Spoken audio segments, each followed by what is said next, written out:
said I've never seen such hideousness in all my life. That's a lot of this, sir. Yeah, couldn't agree more.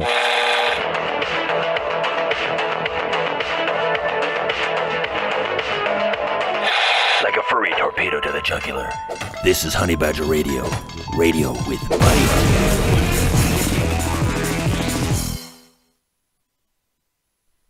My mind was blown when I realized how much society condones lies perceived to benefit women, in particular, perjury in intimate partner and sexual violence cases. Then I heard arguments that conviction rates based on those lies proved that men are malevolent, and I said, what is this shit?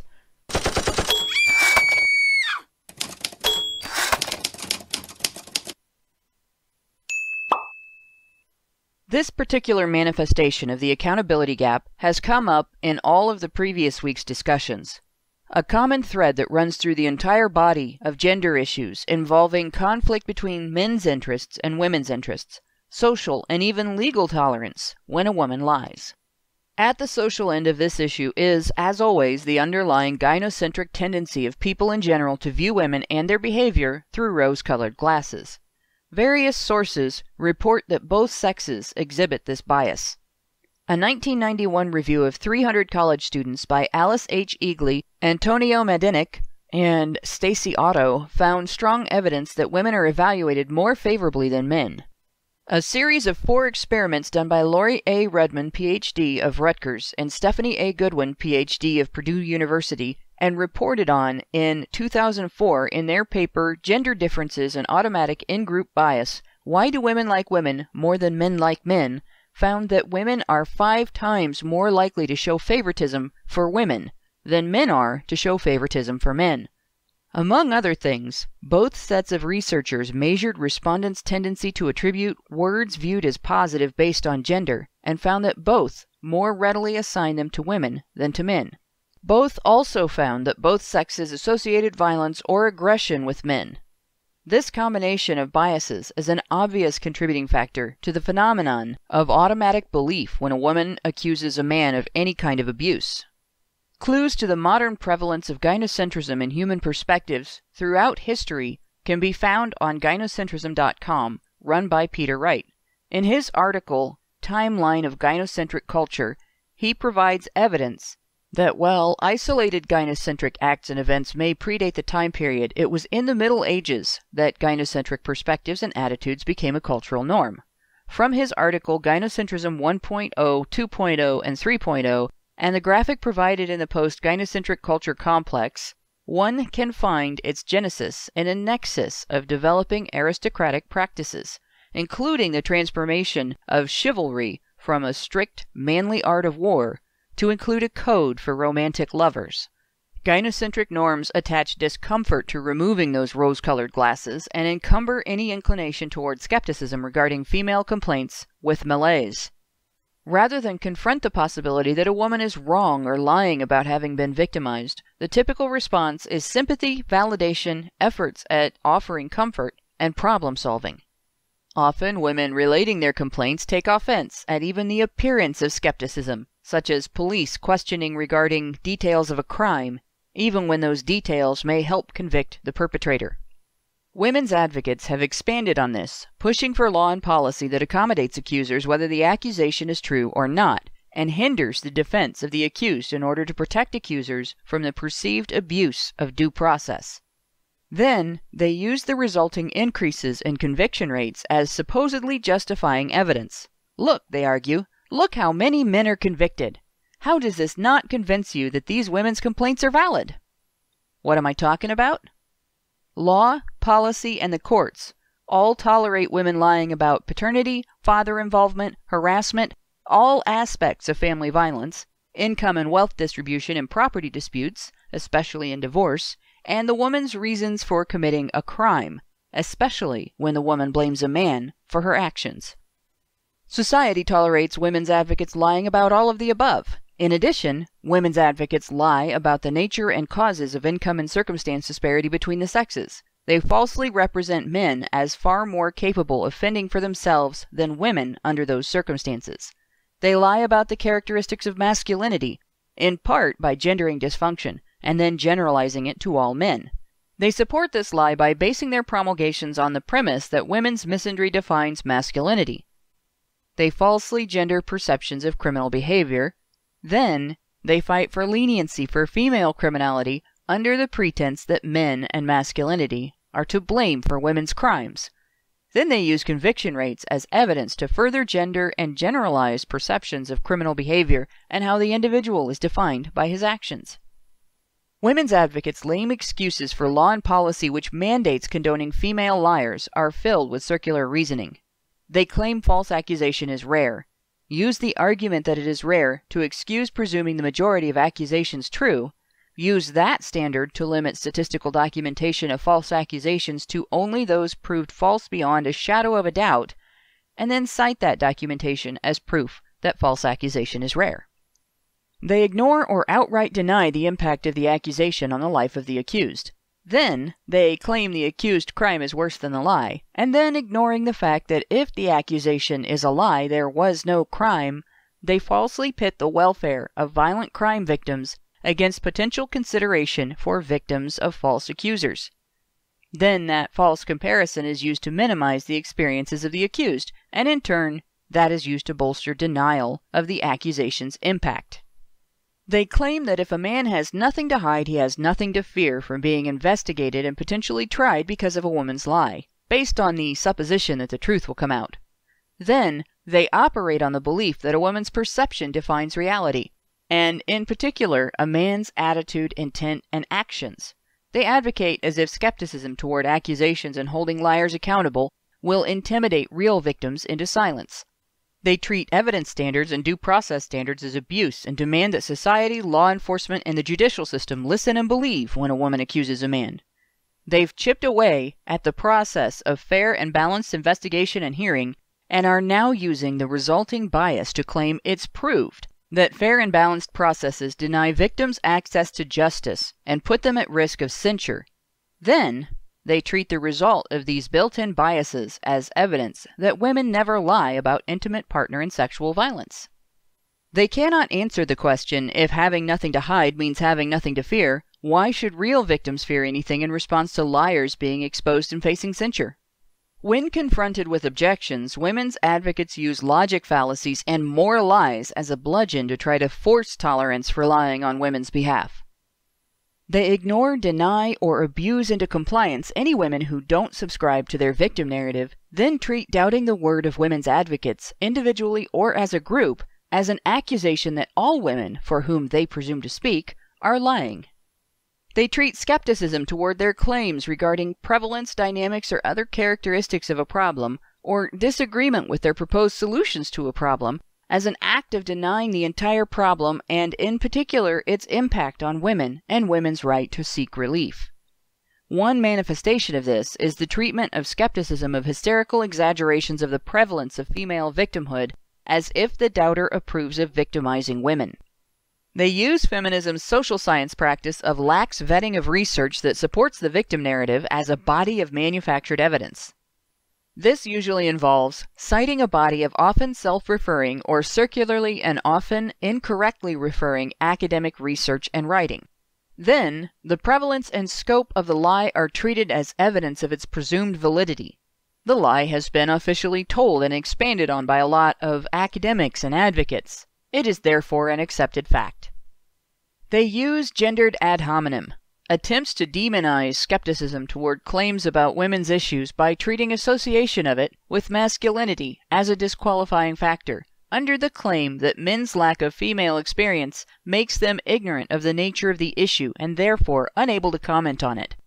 This is then used to treat such skepticism as if it is, by nature, an ignorant act. Then there's when they think equality is a bad thing. They treat equal consideration of male experience of an issue women's advocates call a women's issue as an attack on sympathy for women, openly considering compassion for men misogyny. When that leads to less discussion of male experiences, they treat that as evidence that such experiences are more rare or less impacting.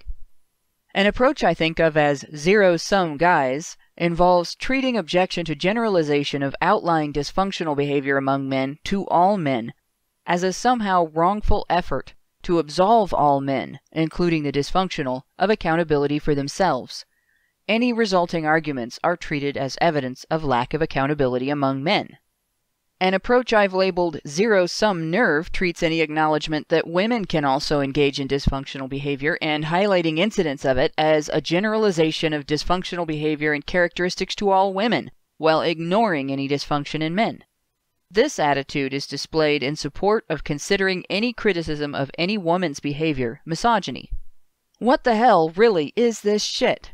These advocates' arguments are a mess, clogging up the gender issues debate and hindering any real progress.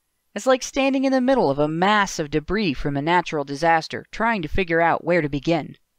My answer is this. Here, have a shovel. It's time to take out the trash.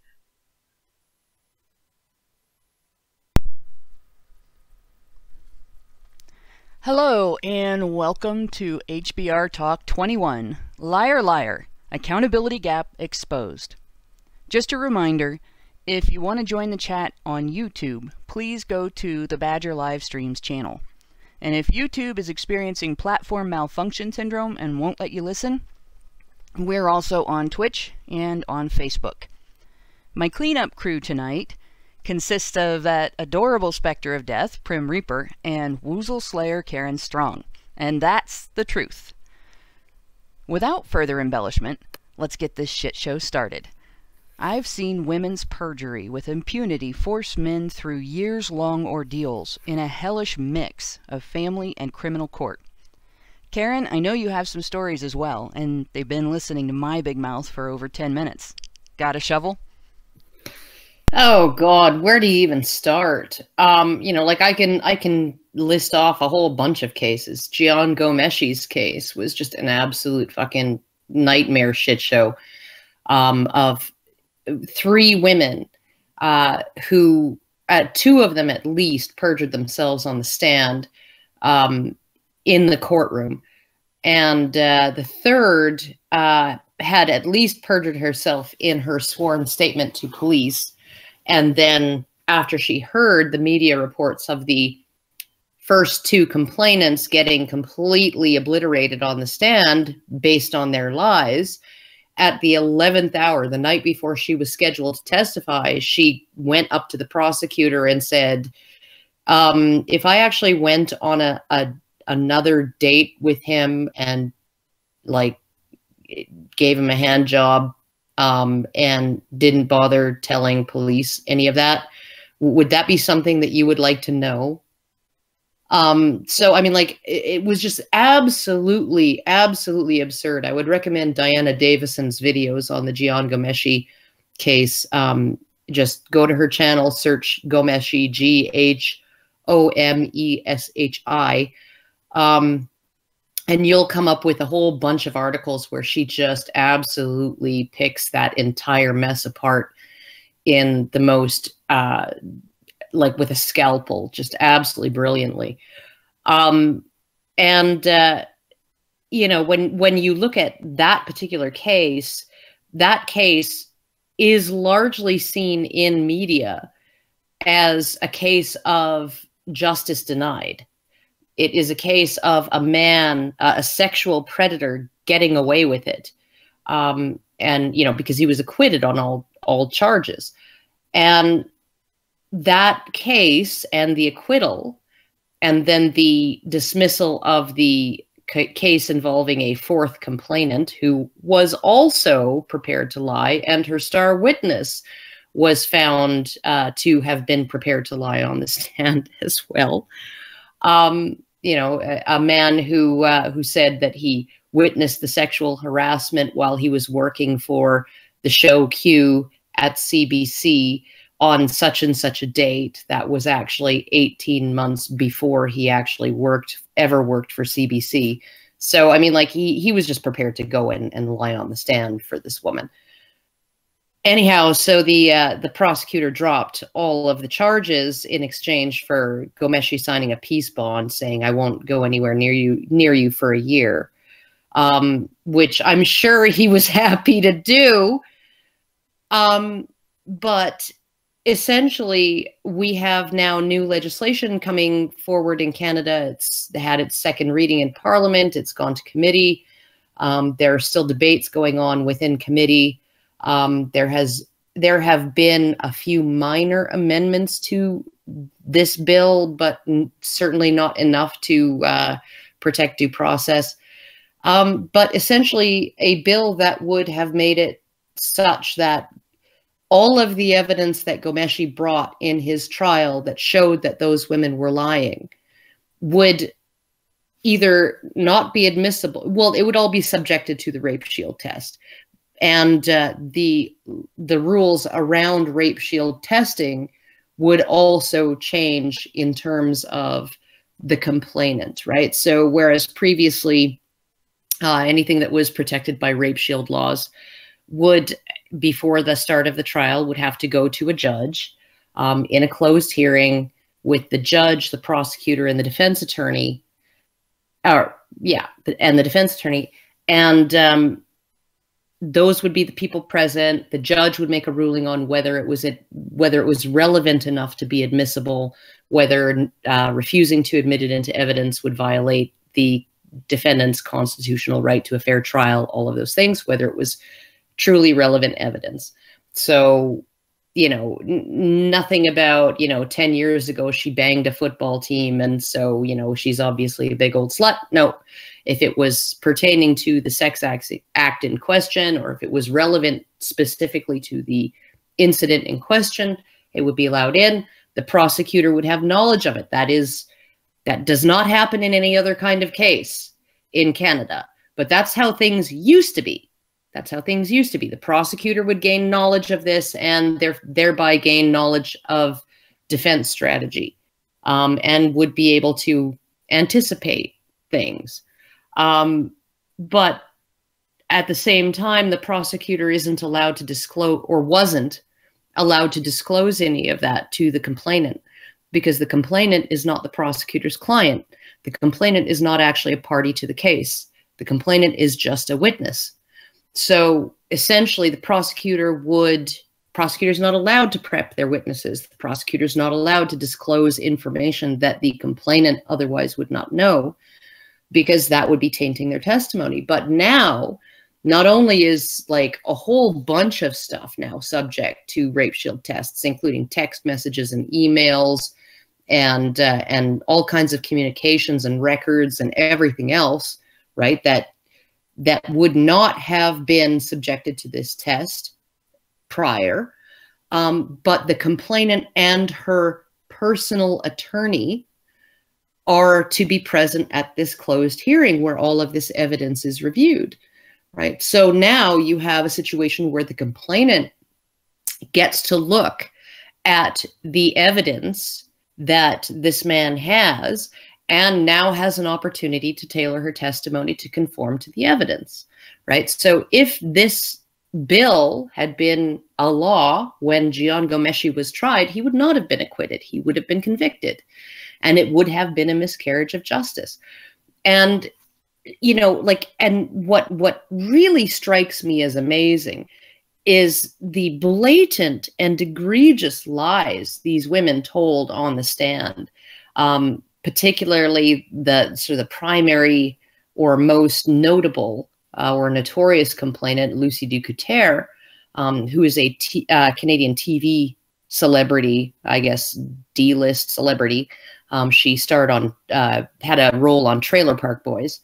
But she essentially, like, nothing that she said on the stand even matched any of the physical evidence in this case, right? So it's like you have three women's testimony, and that's the entirety of their evidence is their testimony, and every single piece of physical evidence in the case contradicted that testimony, just completely annihilated it.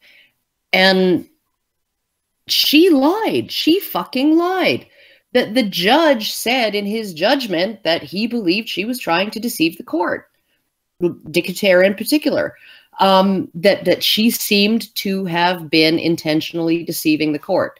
And he said, oh my God, he said in his judgment that, because obviously he's been through feminist rape and sexual assault training, he said that even the fact that she's a liar and would lie under oath was not enough for him to say that the sexual assault did not occur. His entire decision rested on the smidgen of a reasonable doubt that was raised by the fact that her testimony in no way matched the physical evidence.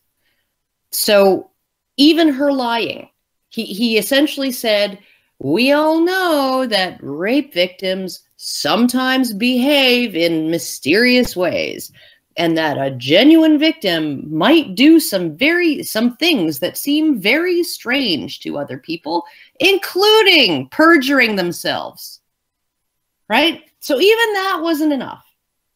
No, it had to actually be that based on the evidence, the physical evidence that there was, he had to deem her testimony unreliable. It was not reliable enough to base a conviction on and put someone away for years, right? So I am just blown away by this. You can literally have a judge in his decision saying, yeah, I believe this woman lied. But, you know, that doesn't mean she's not actually a victim. And, you know, it's entirely possible that it's proof. Her lying is proof that she's a victim. Because any behavior by a complainant, right, is evidence of rape. All behaviors by a complainant, lying, stabbing someone, burning down someone's house, you know, just all of it consistent with rape. There is nothing a complainant could possibly do that is not consistent with rape, that is not consistent with having been victimized.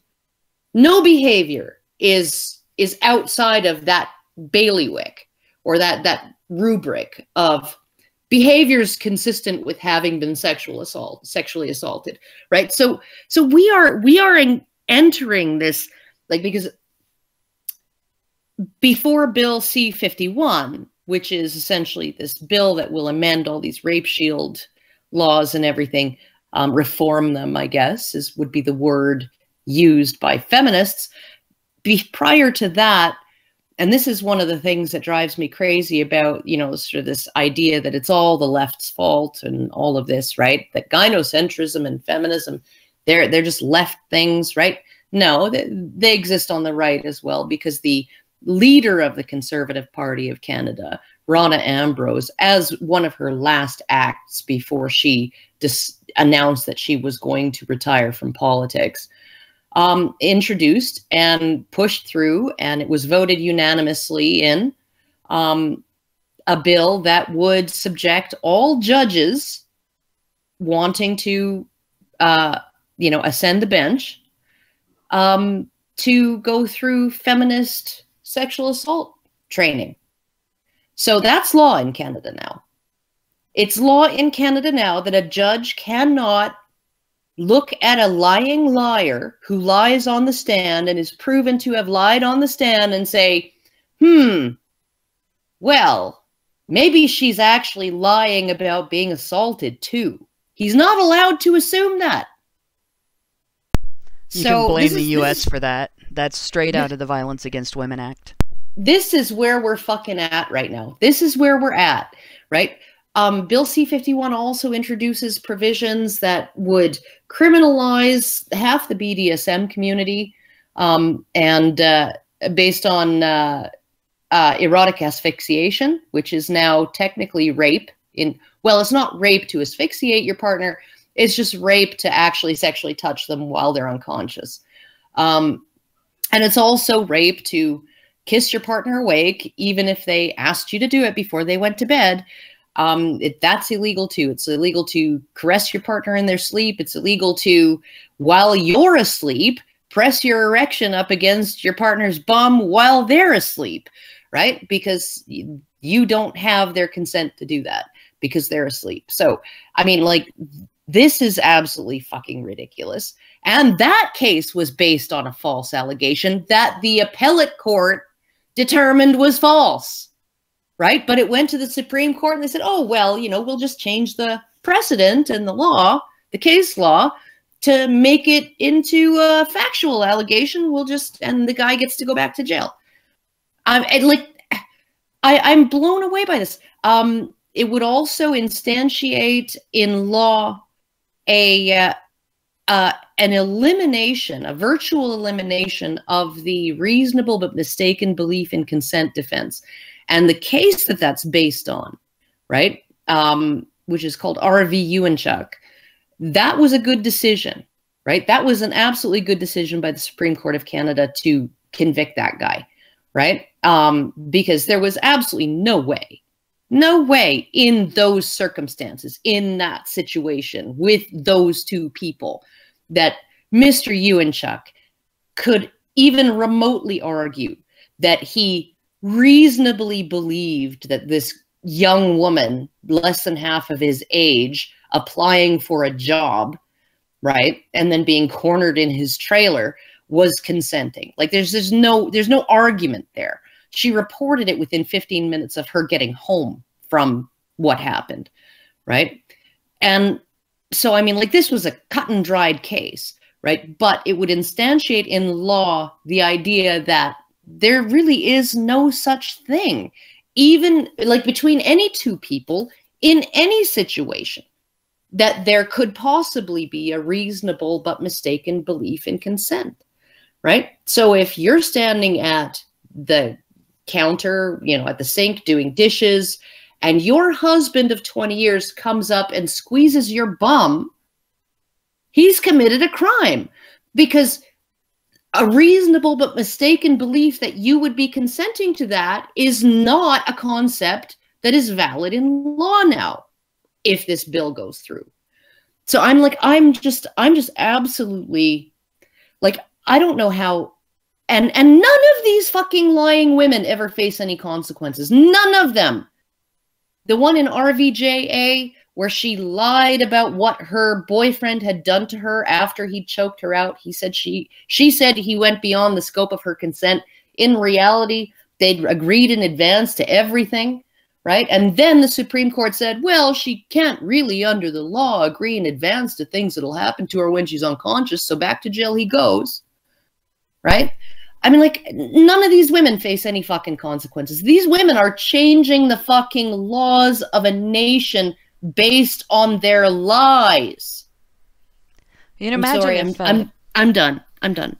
Imagine applying that in other areas. You can't consent ahead of time to something that's going to be done to you when you're unconscious.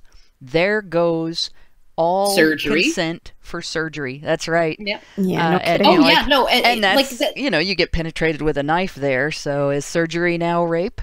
In the dissenting decision, the judge who wrote the dissenting arguments, because it was a 6-3 decision, I believe. The dissenting judge said, this form of this notion of consent, I mean, like, it would make surgery impossible. It would even impact if, say, Hannah and I go out partying, we go out on a pub crawl, and I tell Hannah, I'm planning on getting absolutely fucking blotto tonight. Can you make sure that I get home safe? And then at some point in the evening, I have that, 150th drink that actually puts my Viking liver over the edge, right? And I pass out, okay? And I do that. And then Hannah and some other people at Hannah's direction kind of bundle me into a cab, and Hannah takes me home, and she hauls me into my house, and she tucks me into bed, okay? And she lies me on my side so I don't asphyxiate on my own vomit. And she sits at my bedside and makes sure I'm okay all night, okay? She's just kidnapped me and forcibly restrained and confined me.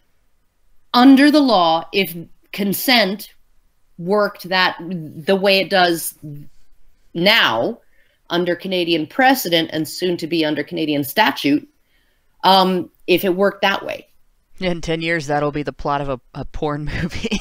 There won't be any sex in it because sex is no longer allowed. It'll just be, some chick taking some other chick home from a bar and tucking her in and sitting up next to her all night.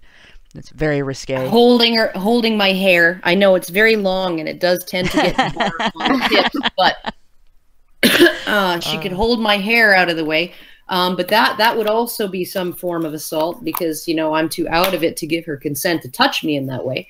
Like this, and you look at even just the whole idea of consent, like sexual consent initially, in the law initially, it was based on contract law, right? Yep. So it was based not on how much you want it, how desperate you are for it, how turned on you are, and it was just, I agree to do this, and I'm not being coerced or extorted or forced, okay? I voluntarily agreed to do this. Okay, so let's say I'm at the bank and I want to open a checking account, and the bank rep sits down with me and she's going through all the details of this particular checking account. She's like, okay, well, I want you to initial here because this is where it notes what the service charges are.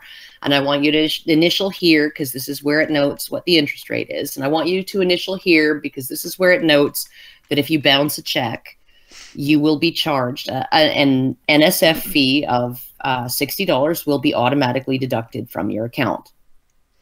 Okay? And I make a little bit of a face and I go, oh, $60. And she says, well, that's pretty standard. And I don't think you're going to find anything better at any other bank and whatever. Okay? So I'm like, okay. And then, so I initial that and then I sign the contract. And then 6 months later, I bounce a check. And then I go to the police and I accuse the bank of stealing $60 out of my account. Because my consent to that term of the contract was not enthusiastic. And because, okay, and here's where the real feminist arguments come in. The second wave feminist arguments come in. Okay, the banks collectively, okay, have a great deal of power compared to the consumer, okay, and therefore, any consent I give is not really voluntary because, when she said to me that you're not going to get a better term regarding NSF fees anywhere else, okay, that was that bank rep exercising the bank's collective power to subjugate me and render my consent meaningless because I have no choice but to say yes to somebody to that term of the agreement. Okay, this is Catherine McKinnon's argument that all heterosexual sex is rape because women literally do not have the political power as a collective to give a meaningful no, to say no to sex, and therefore any yes they give is equally meaningless. Oh gosh, speaking of women not having the political power to say no to anything, I was actually doing some research before the podcast, like I always try to do, and I couldn't find something until the very dead-ass last minute, so forgive me if I haven't had a chance to go fully through this 50-page document, but it's a paper that I found. It's a little on the old side. It's from 2009, but it's titled Turning a Blind Eye, Perjury in Domestic Violence Cases. And from what I'm gathering so far, this paper is basically just listing off a number of different reasons, more or less, why women will lie in domestic violence cases on the stand, why they will perjure themselves, and why, in a lot of cases, this might actually not be all that big of a deal. Even though one of the first sentences in the entire paper is false statements in domestic violence cases are a significant problem and considered an epidemic with an estimated 40 to 90% of domestic violence victims recanting, which is like a really broad number, actually. Oh, but that's just their internalized misogyny. They just they lie when they recant. Well, the recantation is the lie, Prim. Don't you know anything? Well, I mean, like, they give an example of where, for the purposes of this article, purported domestic abuse victims who provide false statements can be divided into one of two categories: the person who files a false report but was never abused, false complainant, and the domestic violence victim who recants a true accusation of abuse, recanting victims. This article focuses on the recanting victim. Because, of course, they do. Why would they want to do a study on the other category? That would be misogyny, I guess. Yeah, it totally would be. I mean, like, they have no interest in, because the only people who are hurt in those cases are the men, right? So why would they even study that? No kidding. Stop being silly, Prim. Hey, it's not my article, right? So the first section they have in here, like, I've just got a couple of sections highlighted that I wanted to talk about that I thought would be interesting.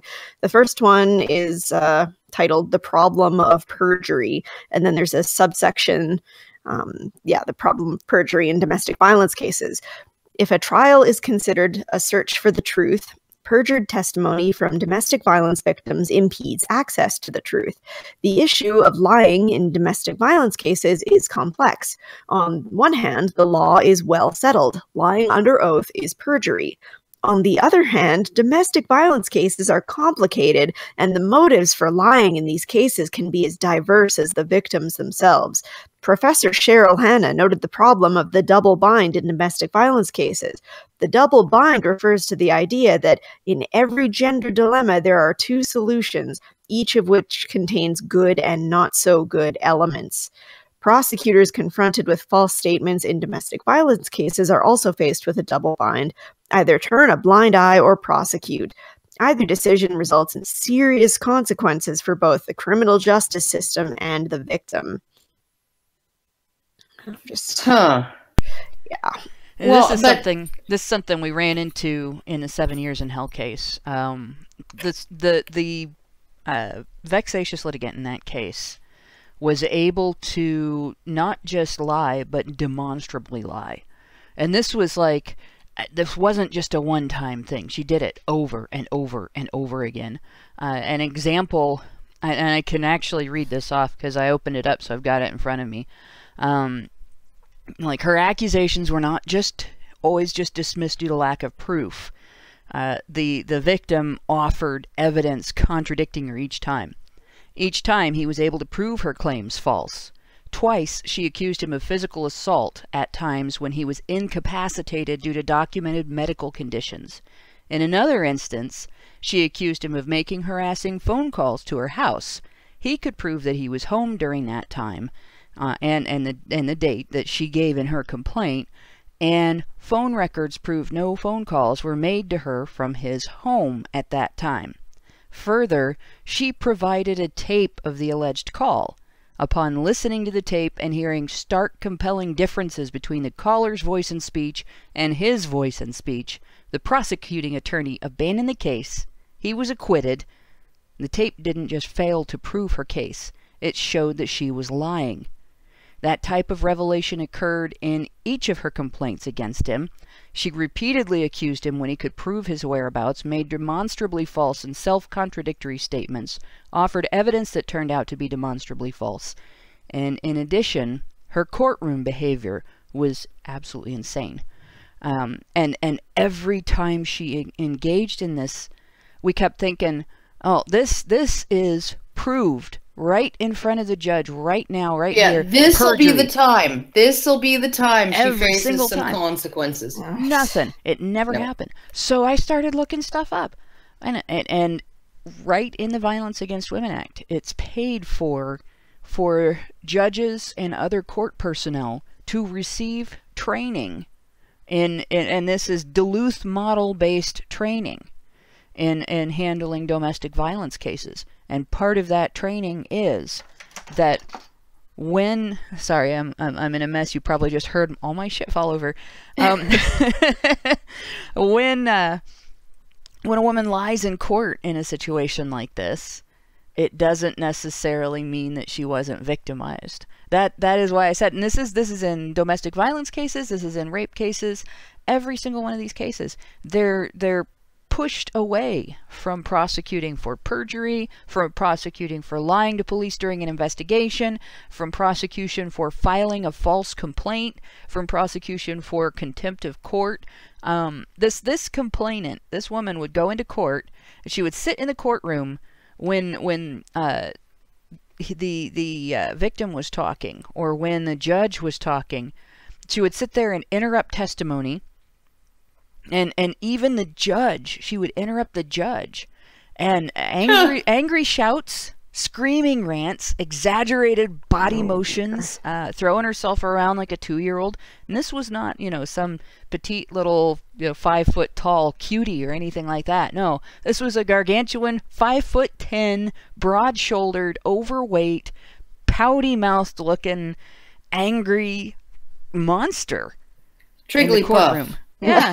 Oh, well, she wasn't quite as fat as Trigglypuff, but she was big enough that I wouldn't have wanted to be on the other end of one of her fists.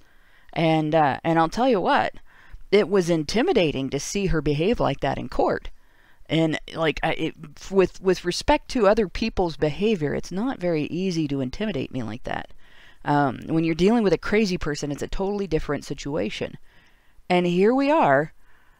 This woman behaving like this, and from my experience with court, and I've been in court more than a few times because I've been in more than a few car accidents as passenger in other people's cars, and I've never seen behavior like this in court except in this type of case. I've never seen behavior like this condoned in a courtroom, or even behavior that's slightly like this condoned in a court. If you so much as say in a polite manner something that the judge finds disrespectful, he can slap you with contempt. Oh, well, I mean, throwing a screaming fit in the courtroom. I recall at one point in the Honey Badger trial, there was a sort of a misunderstanding or a miscommunication between Allison and the judge and Harry, our counsel, and it would have been just absolutely 100% super easy for me to just clarify just by saying, here's the thing that everybody's trying to get at, right? And I started to stand up, and the judge looked at me and shook his head, right? Yeah, no, you're not entitled to speak here, right? Not even to be helpful, politely with, I beg the court's indulgence, but, blah, that's what the parties are trying to clarify here. So, I mean, it's very, court is supposed to be a dignified place. It's supposed to be a place that follows extremely tight protocols and procedures and tight rules of order. Yeah, and respect for the bench, for the judge, and for the process. And so, yeah, the fact that this woman could behave like a toddler in a courtroom and be disrespectful to the judge and lie and lie and lie and lie and lie, and the judge still didn't fucking do anything. And this is the insane thing, right? Because I just got to interrupt because I got to show this in the chat is just, it blows my mind. Mike Barbarossa says, I got contempt of court for snatching a paper too abruptly. Oh, jeez.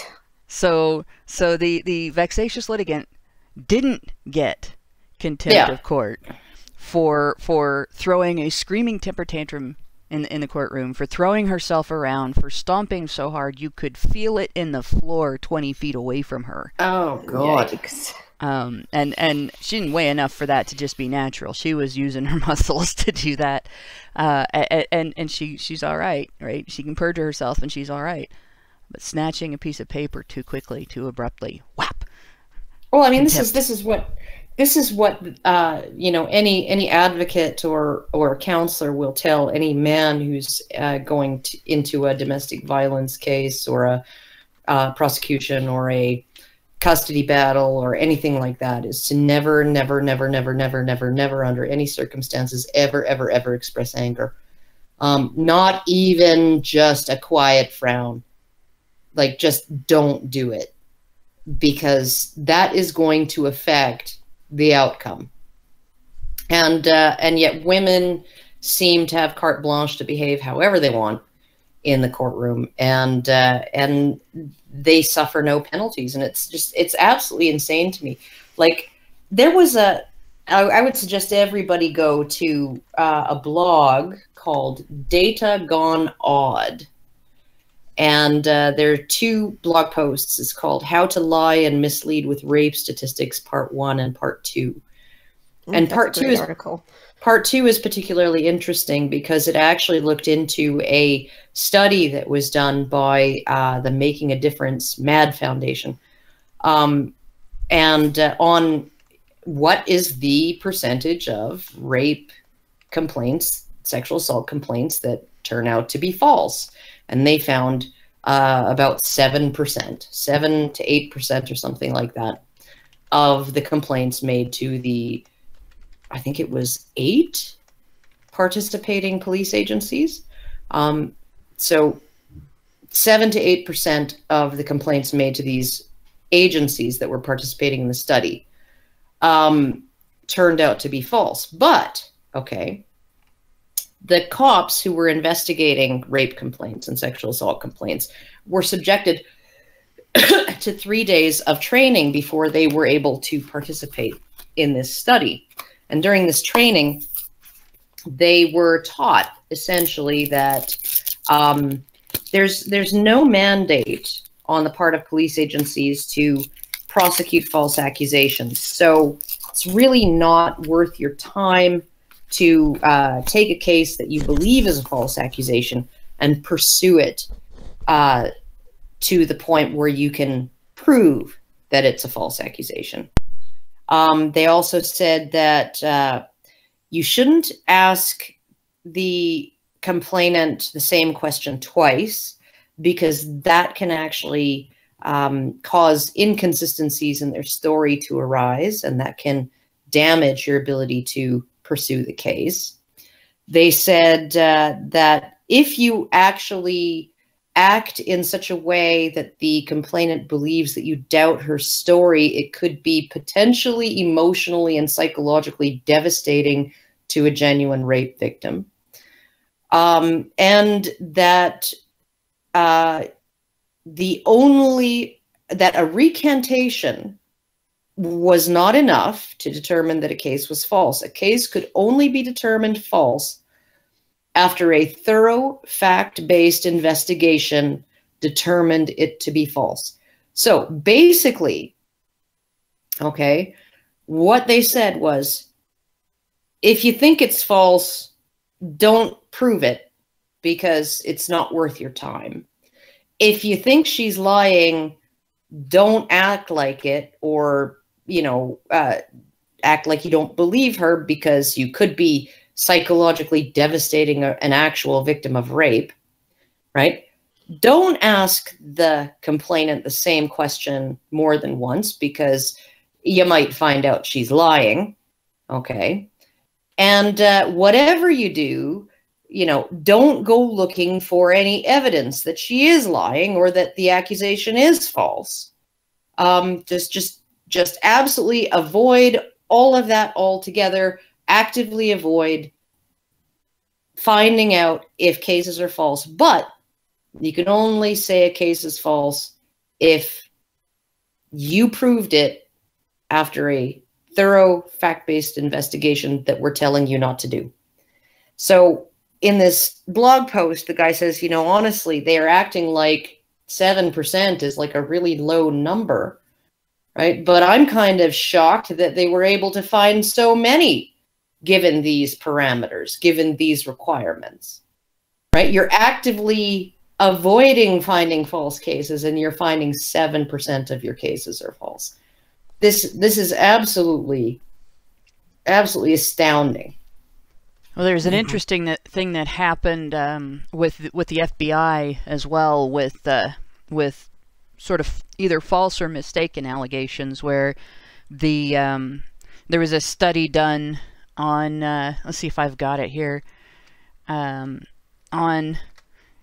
yeah, I do, 25% of men in these cases were exonerated. It was case studies in the USA of DNA evidence to embellish innocence after trial, and a quarter of the cases they looked at were exonerated. That was done. This is old. This was years ago. This was 1996, and I ended up in a discussion on Twitter not too long ago with a feminist about this, and her argument was that data was no longer valid because there was newer data from the FBI, and the newer data from the FBI still showed higher than she claimed it showed, but it showed lower than this. Well, when I looked at it, what I figured out was before it was common to use DNA evidence in court cases, there were a large number of men who were falsely convicted. 1 in 4 is a pretty large number, right? Who were falsely convicted, who later were exonerated when DNA evidence was able to be tested in a way that could prove whether they were the guy or not. And then once it became known among women that DNA testing would demonstrate whether it was the guy or not, not just among women, but among prosecutors. Well, yes, but that eliminated an area of potential false accusation where, like, it didn't eliminate women's tendency. It didn't eliminate whether a woman might decide she wanted to do that or not. But it did mean that a woman would know if she had sex and then she claimed she was raped by someone other than the person that she had sex with, that DNA testing would demonstrate that was not true. Well, if she didn't have sex and she claimed that she was raped, DNA testing would show that there was no DNA from the guy that she was accusing. Well, and also what happened when DNA testing became commonplace was that a man might be arrested, he might be charged, right? And then he submits his DNA test, and then when that DNA test comes up negative, then the prosecution ceases. It just never goes to court. Right, it doesn't go forward any further. So it stops the false accusation in its tracks. Yeah, it is. So, I mean, it probably has some impeding value in terms of women who make false allegations. It also has an ameliorating or mitigating effect in terms of prosecutors aren't going to pursue something when the DNA test comes up negative, right? So, right. I mean, it's like, so, I mean, but yeah, and one of the other things too, and I actually watched this during the sort of debate between Lacey Green and Blair White ages ago now, at least it feels like it, where Lacey Green said, no, the FBI, they release this data every year, on false accusations. And, it's not like the 2% thing is based on the FBI and their numbers on false accusations. But as far as I know, the last year that the FBI even made those numbers public anywhere was in 1997. The feminist I argued with did give me a more recent, and I don't seem to have it. I thought I had bookmarked it, but I don't. But she did give me a more recent thing. It wasn't the same data as this. It was a different data set. It was from a different, like, this is from people trying to establish their innocence after they'd been found guilty, and the data set that she gave me was not. It was from cases where it hadn't gone to court yet, if I remember right, where it was pre-trial, but it was still FBI data, and this was a situation where they're basically trying to find evidence to prosecute the guy with, and it was a lower rate than 1 in 4. But it was higher than 2%. And Oh, it yeah. was still it was still showing that there was a pretty significant number of allegations that either they got the wrong guy or it was false altogether. That there was no DNA present to test, at least from that wasn't hers. So I mean, here you have a situation where they're actually, not only are they citing a different data set, but they're misquoting what is in the data set, and they are misunderstanding the implications of the change. Because the implications of the change are not the previous data set was inaccurate. The implications of the change are that the previous data set shows what happens when you can't present evidence to prove whether a woman is lying or not about your commission of a crime. Well, there's also another line in this one paper that I found a little bit later on. It's prosecutors must walk a thin line between encouraging a victim to proceed truthfully and making a victim feel coerced.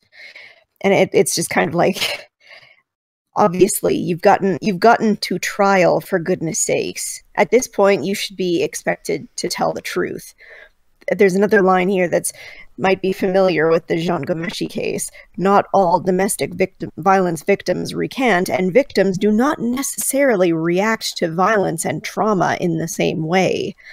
Which is basically just what Karen was saying earlier. Like, you know, victims behave in mysterious ways. It doesn't matter how they behave because they're a victim, and how dare you challenge that? It's almost like a Bible verse. The victim behaves in mysterious ways.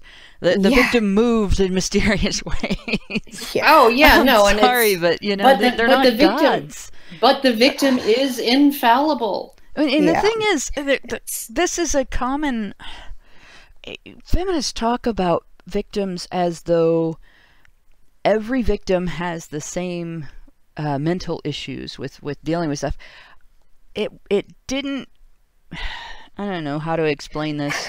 It's upsetting to not be believed. Yeah, it's upsetting to not be believed. When you describe something that happened to you, this happened to me, and these are the details, and somebody goes, well, can you explain this part that doesn't make sense to me? You know, yeah, it's upsetting, but at the same time, it gives you the opportunity to clarify things, to make people understand, to demonstrate your case. And under just that amount of pressure, with my own experiences, that would never have been enough to get me to recant. You couldn't have gotten me to turn around and say, no, I exonerate this person. This person didn't do the things to me that they did to me.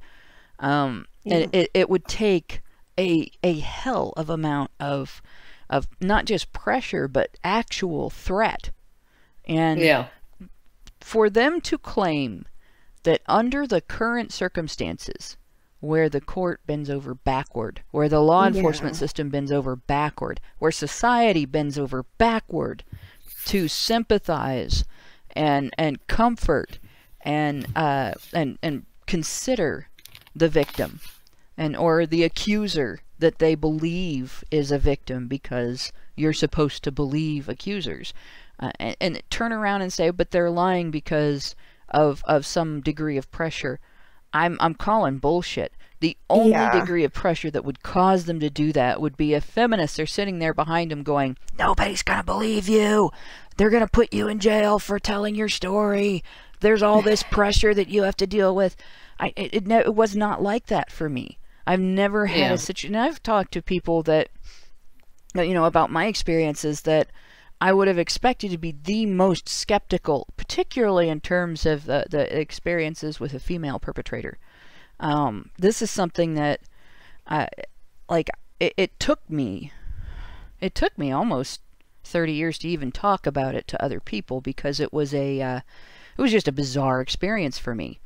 And at that point, you know, I'm not going to name the perpetrator because I don't have evidence, and I don't want people to believe anything I say about this person out of hand, without evidence. That's against everything I believe in. But if I talk about the experience, nobody turns around and says, well, I don't think that happened to you. even other women, even feminists will be, I'm sorry that happened to you. They might say, I'm sorry that happened to you, but it's not evidence that it happens to people, which doesn't make any sense. But that's the worst I've gotten out of it. That's the worst that anybody said to me about it. Well, other than you didn't understand your sexuality and you really liked it. One of the things that that I tried to get across to an interviewer from, I think it was CTV News, after the "Don't Be That Girl" poster campaign here in Edmonton made national headlines. That was fun, and I started getting calls from all these TV news outlets. Anyhow, so CTV News, they came, they interviewed me in the parking lot of my condo complex, and I was trying to explain this concept to this reporter, and it just was not getting through to her. But I said, okay, so let's say I was raped, okay, and I believe the feminists. I believe the feminists. I believe everything that they say, right? And they say that the system's stacked against me. I won't be believed, right? That most rapists, the vast majority of rapists, will never spend even one night in jail, okay? And only 2% of women who file reports of rape are lying or mistaken, because that's really what it is, lying or mistaken. So I go into the police and I go to make my statement, and the police start asking me questions to test the veracity of my claims, right? And I think to myself, and they have to do this, right? They absolutely have to do this. It's just procedure. It's just what the police have to do because they're conducting an investigation, right? Of course. But what am I thinking now? I'm thinking everybody, including these guys, know that only 2% of sexual assault reports turn out to be false or mistaken, right? They know there's a 98% chance that I'm telling the God's gospel truth, okay? They know that. And they're still pushing me and prodding me and asking me questions and asking me to clarify, and they're acting like, they aren't swallowing everything I say, hook, line, and sinker. Obviously, all those feminists were right. These cops don't want to help me. They just are prejudiced against me, and nothing good is going to come of me complaining. Yeah, no. If I knew as a woman, okay, that false reports and mistaken reports of sexual assault occur on a much more regular basis than 2% of all reports, right? What am I going to be thinking when the cops start testing the veracity of my claims? I'm going to be thinking, well, it's not that they don't or won't believe me. It's that they have to test the veracity of my claims, because some women lie and some women are mistaken, and it's not an insignificant amount. And this is just what they have to do. And they're actually trying to help me bring my case forward and build my case against this guy, right? And make it stronger, make it more solid, right? They're trying to get to the bottom of this. They're trying to actually conduct an investigation, right? That's what I would be thinking if I never listened to a single feminist. Okay, but if I listened to feminists, I would stand up in the middle of the interview and I would say, I'd like to recant my claim, and I'd fuck off, because I would think there's no point. There's no point. These guys don't believe me, even though they know there's a 98% chance that I'm telling the truth. And they aren't going to help me. They're not interested. Yeah, it's pretty messed up that they would rather push excuse me, that kind of a narrative. It's like, do you want these people to get help, or do you just want to make people believe your nonsense instead? But the one thing that I had wanted to mention was there is a next section here, and I just thought that it was kind of something interesting to bring up.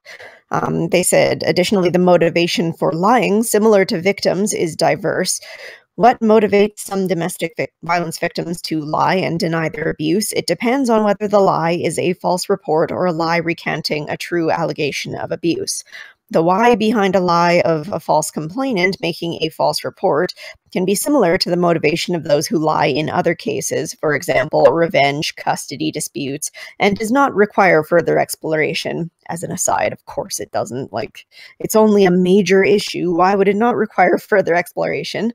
But the reasons why a domestic violence victim would recant a true allegation of abuse are more complicated. And what I wanted to say about that was, I mean, I'm not completely unsympathetic to people who are hesitant to tell the truth about their abuse.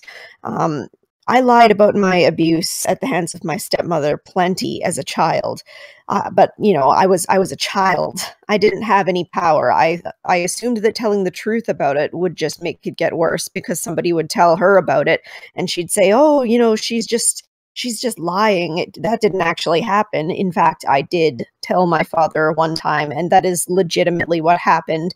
And it did just wind up getting worse. So I never said anything again after that." I can understand a woman being afraid to make a report to the police for similar reasons. But if you make a report and then get as far as a trial and then decide to get cold feet and all of a sudden say, "Oh, I take it back, it never happened."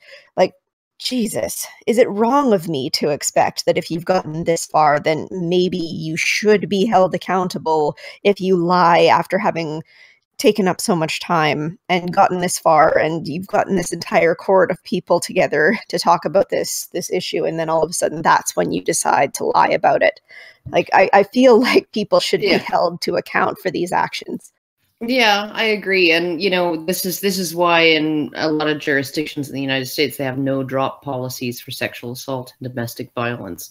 So even if the victim or the alleged victim, I guess, recants and says, or stops cooperating, the prosecutor is not allowed to drop it until they have no other option, right? Like the prosecutor must pursue it to the very, very, very bitter end. And so, but when you look at it too, I mean, because I think the situation is quite nuanced in some ways. I mean, like, oh God, what was his name? Mark Remy. He was running for sheriff in not San Diego, someplace down in California. And he had married a woman. He was half Iranian. His mother was white. His father was Iranian. And he was born in Iran, and his parents got divorced, and his mother just essentially took him and left the country. And that was almost the last he saw of his dad ever, when he was just very young. Right. And then he married this woman who happened to be a television star or something like that in Venezuela or Brazil or something. I think it was Brazil, actually. Anyhow, so they have a son. They had a 5-year-old son, and he was running for sheriff again. In his constituency, in his county. And it was very stressful. He had a whole bunch of political opposition that were trying to dig up dirt on him and make things difficult for him. So he was under a lot of stress, and so they were having marital problems because of that. And that's just typical. You know, when you find out your daughter's a crack addict and pregnant, you're going to have some marital conflict over that. You can have some difficulties and fights and disruption. When you're losing your house, similarly, right? You know, like you're going to have some arguments and conflicts, and you might not behave the way you otherwise would. So they were having some problems, and she kind of, in the middle of a fight, when tempers were flaring, she just kind of blurted out that she was going to take their son to visit her family in South America. She was just going to do it. And of course, he's thinking, yeah, no, you're going to take my son, you're going to go there, and you're never coming back like my mother did with me. Right? And so she went to storm off, and he grabbed her arm to pull her back, and left a bruise on her arm. Now, most people don't realize that women bruise much more easily than men do. In fact, I've actually gone places covered in bruises because I was play fighting with my dog, you know, or my dog jumped up on the couch and accidentally stepped on my leg. So, I mean, we bruise very, very easily. So it wasn't even necessarily that he grabbed her violently. He just grabbed her and pulled her back. And then she confided, I think he said to her that if she tried to take his son away, he would fight her in court, you know, all the way to the bitter end, blah, blah, blah, right? So she confided with a neighbor and said, you know, we had this horrible fight last night, and I'm really worried because I'm worried that he's going to preemptively take me to court for custody, and, you know, and all of this. And I feel so bad. I just didn't realize how he would react, you know, but now that I think about it,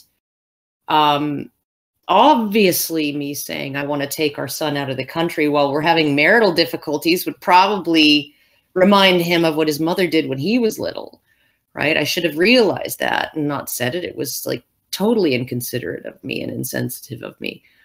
Right. And I completely understand the way he reacted in hindsight and all of this. Right. So the woman, the female neighbor, says, let's just get a photo of that bruise just in case he serves you with divorce papers and goes for custody. And so she lets this woman take a picture of her bruise. And then the woman files a police report for domestic assault, the neighbor. And 2.5 years later, and the judge had imposed a restraining order on both of them, a no contact order on both of them. So neither were allowed to contact the other, not even to speak on the phone, weren't allowed to live anywhere near each other. And the entire time, this poor woman is saying, I don't want this. I don't want him to be prosecuted. I don't like, it was an understandable thing. It was not, he's not abusive, right? This is not abuse. He was upset. He overreacted. You know, we want to mend our marriage. 2.5 years. 2.5 freaking years. Well, that's part of the Violence Against Women Act, and this is something it's not mandated. What it is funding that local departments, local court systems, everything that you get from the federal government in those areas is partly dependent on following prescribed policies that are put into the Violence Against Women Act, and one of them is a non-drop, and it's really bad. Prosecutorial discretion can be abused, and prosecutors can be wrong, and judges can be wrong, and everything. But making a one-size-fits-all cookie-cutter solution to it is actually worse, because there are a lot of times with that type of human nuance. That was a situation where abuse did not occur, and it was perceived as abuse by somebody outside the situation who stepped in and then ended up abusing the couple. And she may have had the best of intentions. She may have been taught and herself, the child, you know, and yes, and the child. She may have had the best of intentions. She may have thought she was protecting this woman, you know, or she could have just been annoyed with the guy, you know, and decided, well, these people don't belong together, or, well, this guy's an asshole and I'm going to get him, you know, and you never know. And it could have been anything. That type of situation happens, unfortunately, more often than people are aware. All you have to have, and this happens, like here in the Dayton area, I think one of the most common calls to the police is a domestic. And it's a lot of times it's stuff like, it's not the people involved calling the cops and saying, you know, oh, he hit me or she hit me, or I'm afraid, or I need help, or anything like that. It's a neighbor, you know, they're having a screaming fight again, and come and do something about it. Come and stop them. Come and break it up. Come and get him. Come and get her. Whatever. And then the cops have to come and play mediator, where the couple didn't necessarily need a mediator. They didn't need the cops to show up and do anything. They may have worked it out on their own. Or the cops are operating under a mandatory arrest policy where they have to take somebody away in cuffs. And see, the other thing around here that's really difficult is you have a whole handful of different precincts that are sort of, there's the Dayton municipal precincts, and then there's also, you have Kettering and Riverside and Huber Heights and Oakwood and all these other little suburbs around the Dayton area that's all part of the Dayton metro area, and they're all crunched in together, and they all handle things differently depending on how much they depend on that federal funding. So if somebody calls, if they're on the border between, say, Dayton proper and Riverside, or Dayton proper and I think there's parts of Huber that it borders on and stuff like that, and they call one precinct, the cops show up, they talk to the couple, and find out that the couple was just having a tense moment over how do we handle this particular aspect of our tax filing, and they got it figured out, and they're not even yelling anymore, and it's done and over with, and the neighbor was just annoyed at the noise, and then they're like, well, next time, you know, take a breath, don't annoy your neighbors, and they leave. And maybe the next time the neighbor calls the other precinct and the cops show up, and it's the same exact type of story but with a different stressor, and the cops arrest the guy because he yelled at the woman, and obviously that makes him the primary aggressor. All she has to do is say, well, you know, he yelled first, and that's it. That's all it takes. Or, yes, he yelled, but I was yelling too. And even if it's just, yes, he yelled, but I was yelling too. Well, if he yelled, then he's an aggressor, and it's that bad. Yeah. Excuse me. And I've seen that with people here over and over again, to the point where if there was a domestic in my apartment complex where I live, I would have to be in fear of somebody being injured before I would call police. And, you know, I'd have to be afraid to intervene myself before I would call police. That, you know, there would have to be a confrontation with somebody who was actively and openly dangerous, because I would be afraid that I would do more damage to that couple calling the police than I would leaving the situation alone and letting them work it out. And because I know that women in this area have multiple organizations to help them get out if they want to leave, I wouldn't worry so much about a woman who chose to stay. That's a choice. That's a flat-out choice. And that means interfering in that situation beyond, you know, saying, hey, if you don't want to do this, you don't have to do this. You know, I would be more likely to interfere if I saw a woman abusing a man, simply because I know none of those organizations really do much for a guy who is in the same situation. But I'm going to move on to our super chats. It blows my mind the way the system handles this.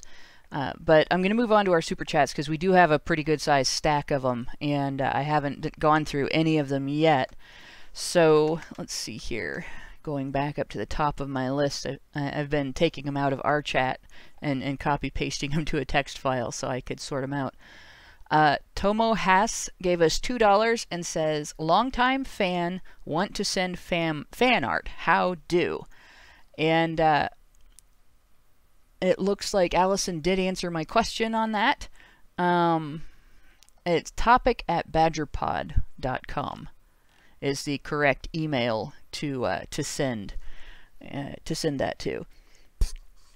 And then let's see, and that will be interesting to see as well. Frenchinator2 gave us $2 and said, have you read John Locke? Now, I personally haven't, but have either of you guys? No. Okay. This obviously is something that we need to look up. I mean, I've read a little bit of Locke stuff, but it's been a long time, and yeah, I probably wouldn't be able to speak too much on it, but I did read a little bit on it in the early part of my bachelor degree. Okay. Well, what is he talking about then when he says John Locke? Well, I mean, like the main Lockean philosophy and versus Yeah. Hobbesian philosophy or something like that. Yeah, like wasn't he the one that postulated the original position or whatever? No, that was oh god, that was Rawls. Rawls, my bad. Oh, sorry The about that. I got original that mixed position. up. But Locke was a utilitarian, or am I wrong on that? I don't know. too? The Locke versus Hobbes thing it's been a long time. was the argument as to I think a lot of it had to do with the argument of the noble savage versus the more realistic view of human nature, and the role of the state or the Leviathan, I guess, and all of those things in tempering human nature and setting some order to it and some parameters under which it can express in a healthy society and blah blah blah. So I mean, there's I know all of the arguments. I just don't necessarily know who to attribute them to. Yeah. There's the whole idea of natural rights, that you're born with natural rights. There's the idea of negative versus positive rights. Negative rights being you have the right to be left alone, right? And positive rights being other people have an obligation to you, to do things for you. So I mean, like, it's the whole thing is, and I never ever can keep track of who propounds which philosophy and all of the rest. So it's in our chat. Kelb Panthera says Locke posited social contract. This does sound like something I would be interested in reading. Especially when you talk about negative rights versus positive rights, it sounds like something that I'd be interested in reading, simply because positive rights sound like the concept that I say doesn't exist as a real thing. Negative rights are real rights. Positive rights are demands that people sounds like to me demands that people make by calling them rights, but actually society doesn't have an obligation to provide you with anything. The only obligation I think society has is to not interfere, and so I would be interested in reading. That's some pretty hardcore libertarian philosophy there, Hannah. It probably is, but I don't think society owes anybody anything. I think nobody owes anybody anything until a deal is made and a trade is made, and then you're obligated to hold up your end of a bargain made. A social contract. Right, but just existing doesn't I'd really only read about any of this stuff well before I'd gotten into any of these topics. I should really go back over and read that old stuff again just to get a renewed perspective on it all. Darth Wedgius says, have you read John Locke? Seems to be a meme right now, though. So oh dear. That's great. That's not one I know. Okay, well, my dog has read John Locke, and she is... she's been expounding on it for the last couple of minutes, whining. Take your dog outside. Oh my god! But the big question is, have you locked the John? In any case, I always leave the John unlocked just in case I want to feel titillated when someone walks in on me. There you go. On with more super chats. Xeranx gave us $5 and says, Della, I'm not going to bad your live stream. HBR is home. Smiley. And that tells me Xeranx is one of our old listeners. The story behind calling me Della is basically, and it goes right back to the vexatious litigant case. All things lead back to the vexatious litigant case. I was publicly Della Burton for the first year of Honey Badger Radio. The reason for it was, in the midst of the vexatious litigant case, one of the threats made to us by the other side, and this threat was carried out against the wife of the victim by the vexatious litigant or someone in her camp, was that Child Protective Services was going to be called on his witnesses if if they could find our information, because the court didn't have to give them our information, my address, my phone number, my vehicular information, and all that was actually officially sought. All of our information was officially sought. She turned in a piece of paper to the court demanding that information on all of us illegally, and wasn't penalized for it. But in any case, being concerned that Child Protective Services, which is the only government agency that is actually scarier than the IRS, would turn up at my place and actually take my kids. That scared me enough that I stayed anonymous until the youngest was old enough that CPS would be unlikely to take him, because by the time they're a certain age, they're old enough that if they're wrongfully taken, they can and will sue when they hit adulthood.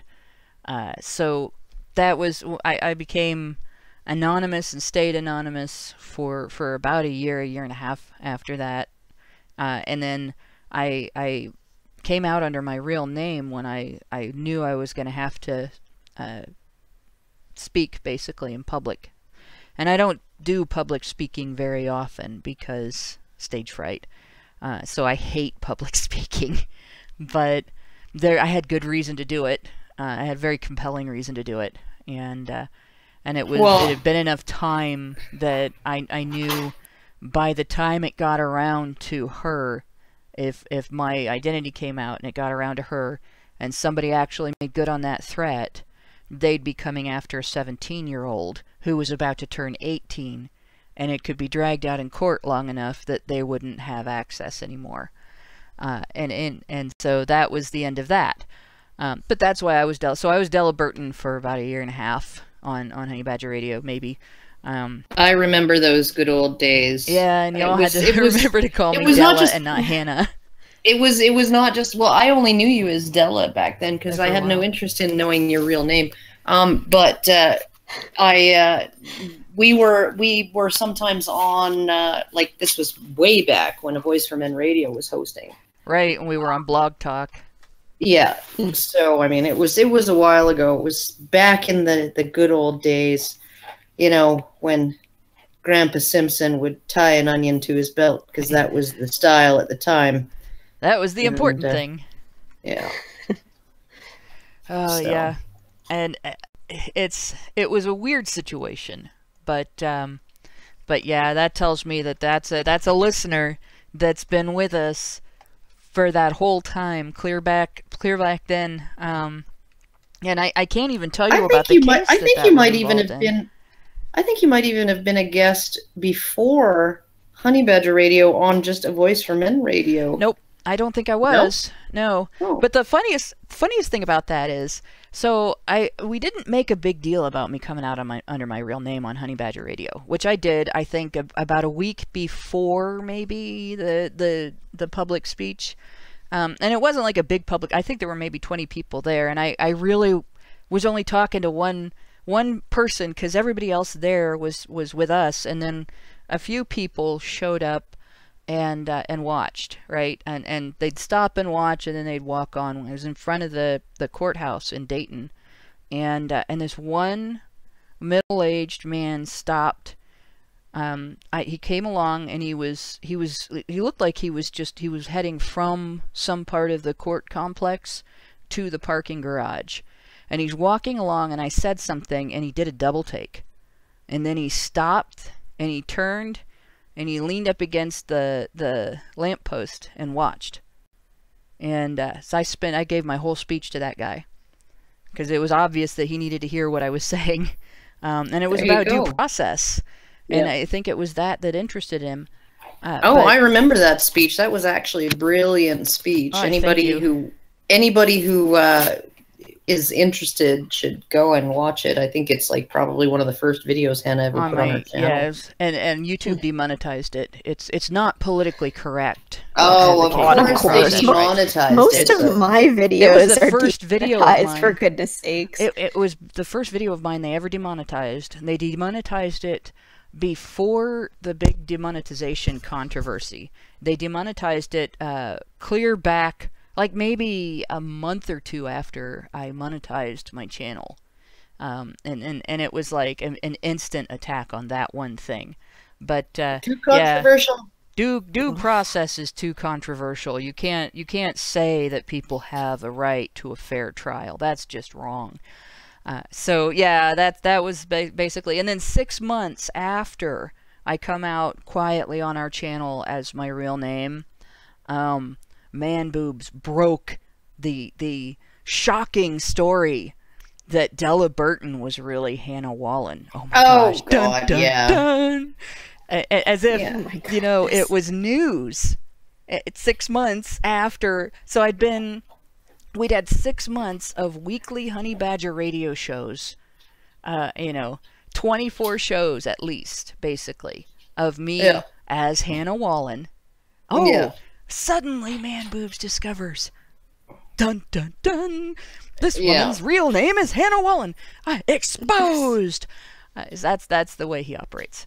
But because he's a dumb that guy, like, does he even exist anymore? Yeah, he still does. He's still talking, but nobody's really listening. So nobody except for anti. Oh, God, I can't remember her name. Something or other. Well, the crazy mouse chick does too. But Mancheese, yeah. All those nut jobs. Yeah. So we also, going on, we got some more reading material here. French Honey Badger gave us $2 and says, read Murray in Rothbard! Exclamation point. No, I will not. I will not. You know why? Because I have negative rights, and you can't make me. There we go.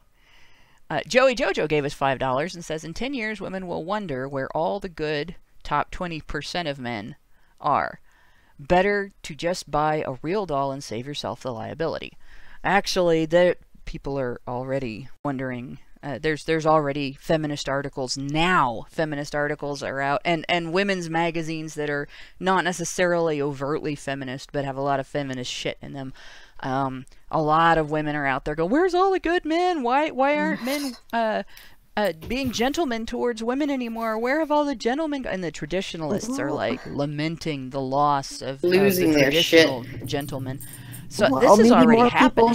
Maybe more people should have stood up and challenged this stuff while it was still happening. It is still happening. But more people need to stand up and challenge that stuff. Traditionalist women are a double-edged sword. On one hand, they are very entitled in terms of what they think men should be doing for women. On the other hand, if you look at various groups of women, if we approach it right, we do have a chance of getting traditionalist women to stand up for men by pointing out of course, the contract that men and women make in a traditional relationship. As long as it is voluntary, that's people's choice, right? But it damn well ought to be appreciated.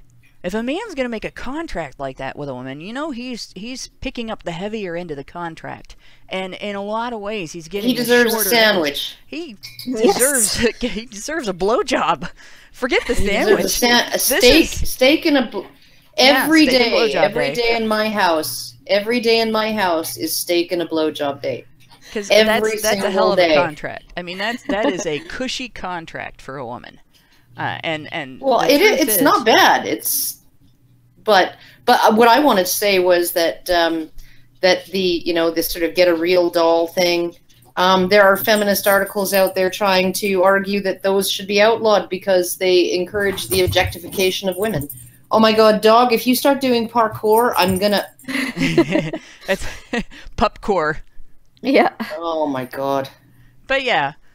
So there is that request of, where have all the good men gone? That's already out there. That's already being made. There's already women out there going, what the fuck is going on? Men used to do these things for us, and they're not doing them anymore. Men used to want us, and they're not trusting us enough anymore to want us. What happened? And of course, the answer needs to be shouted loud and clear. Feminist bullshit happened. The protection of women's lies happened. People treating men like shit on behalf of women. That's what happened. As far as getting women to stand up for men, that's one area where there's nothing perfect about traditionalism. I'm not advocating traditionalism, but if you look at traditionalist women, there is a definite angle from which it can be argued for them to stand up for men, where there's no way they can be traditionalist and not accept that argument.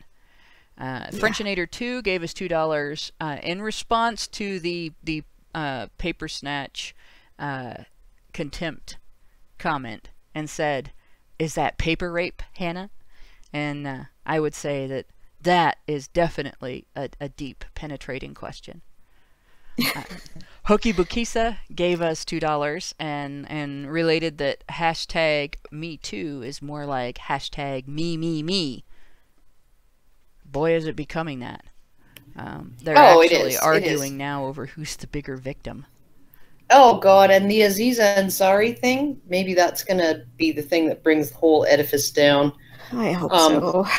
Because I even watched a woman, a female fucking anchor on CNN, rip a strip off of the anonymous accuser who concocted that, with the help of a named journalist, journalist in quotes, in air quotes, concoct that article, because by her own, this CNN anchor says, by your own description, you were not sexually assaulted.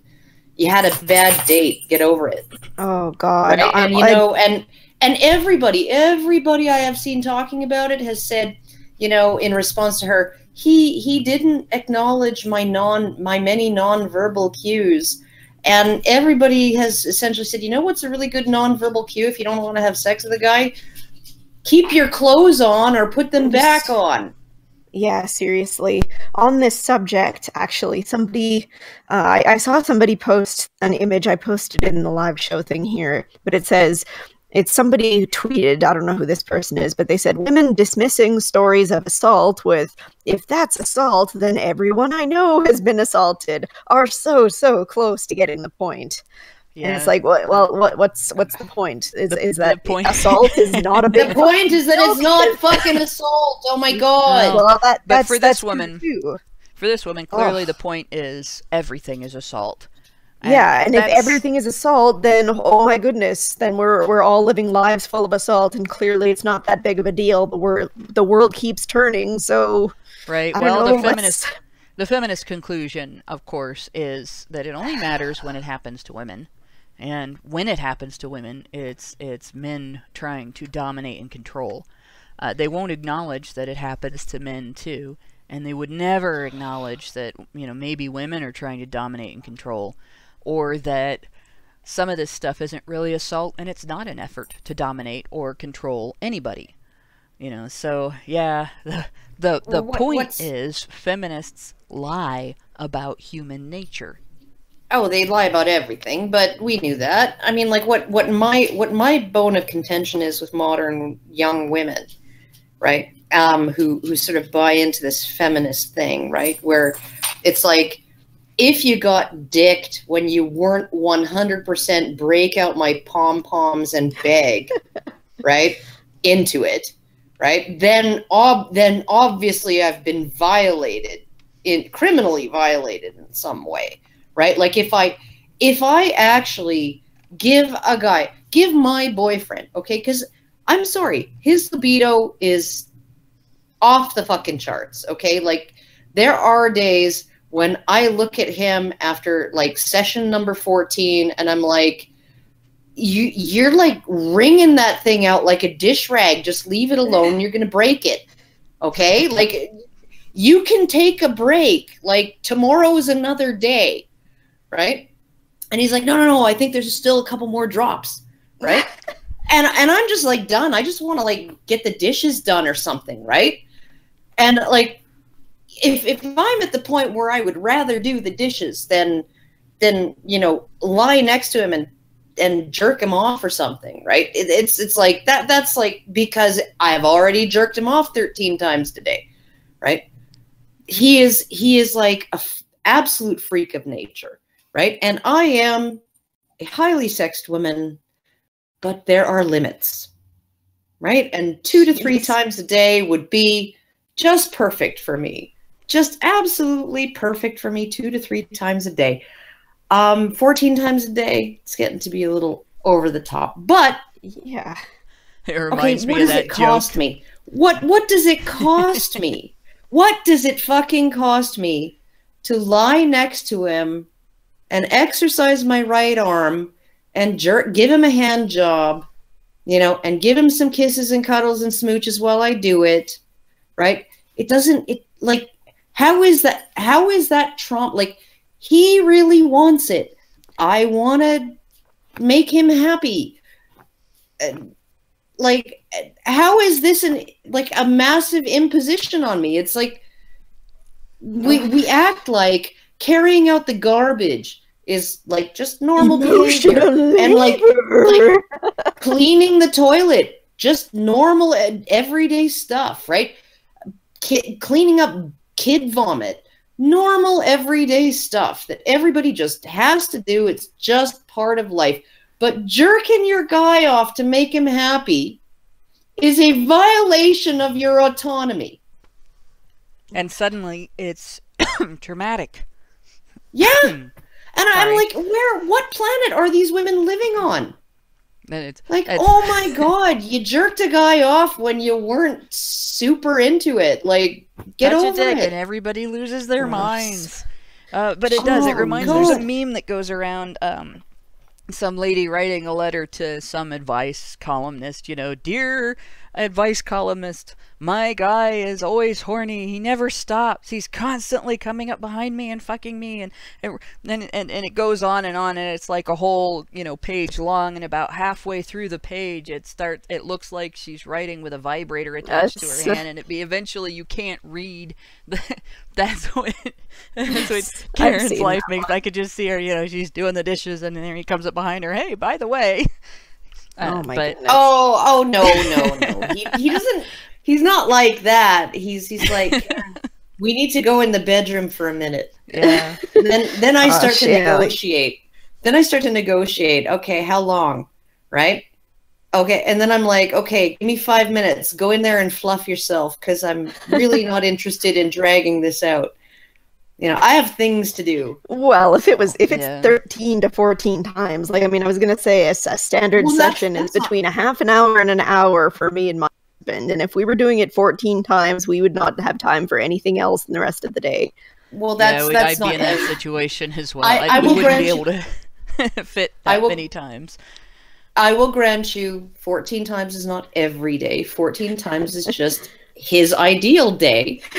And it really doesn't take very long. It's really not a huge like we have our long sessions sometimes, and they're very wonderful, and that's mostly for me. And then we have our short sessions that are mostly for him, and it all works out. And it's I just don't understand how anybody could feel violated, because frankly, when I look at the different chores that I have to do in a day, there are plenty of chores that I have to do in a day that are much more unpleasant than making my partner happy by, giving him a hand job or a blow job or something like that. Yeah, that's a pretty rewarding thing. You get to make somebody you love happy. Well, it's because people are selfish. It's not so much rewarding when you're cleaning a toilet. It's just clean when you're done.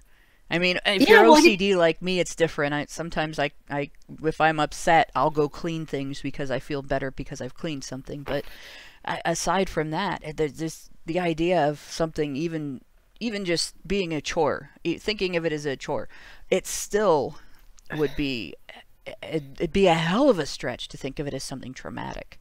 I mean, yeah, no, I mean, like, dishes are much less pleasant to do, really.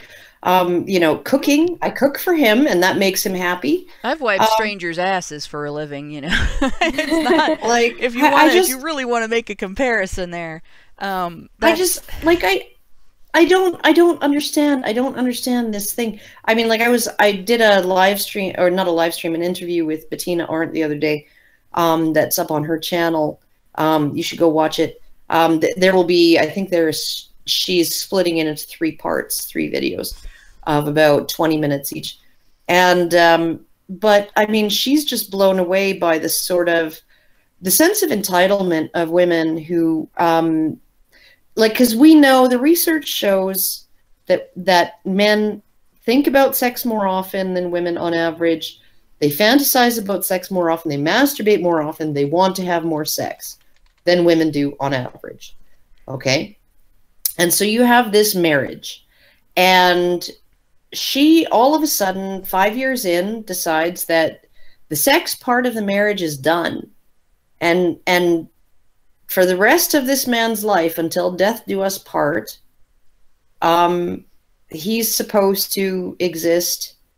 She's perfectly happy because her libido has died for various reasons, probably because of the socio-political and legal construct of marriage giving her the upper hand, and so her hypergamy just fizzles, because he's lower status than she is the moment they get married, and she knows it. But so essentially what you have is this woman essentially saying, for the rest of your life, you're never going to have sex, because if you do, you're either raping me or you're cheating on me.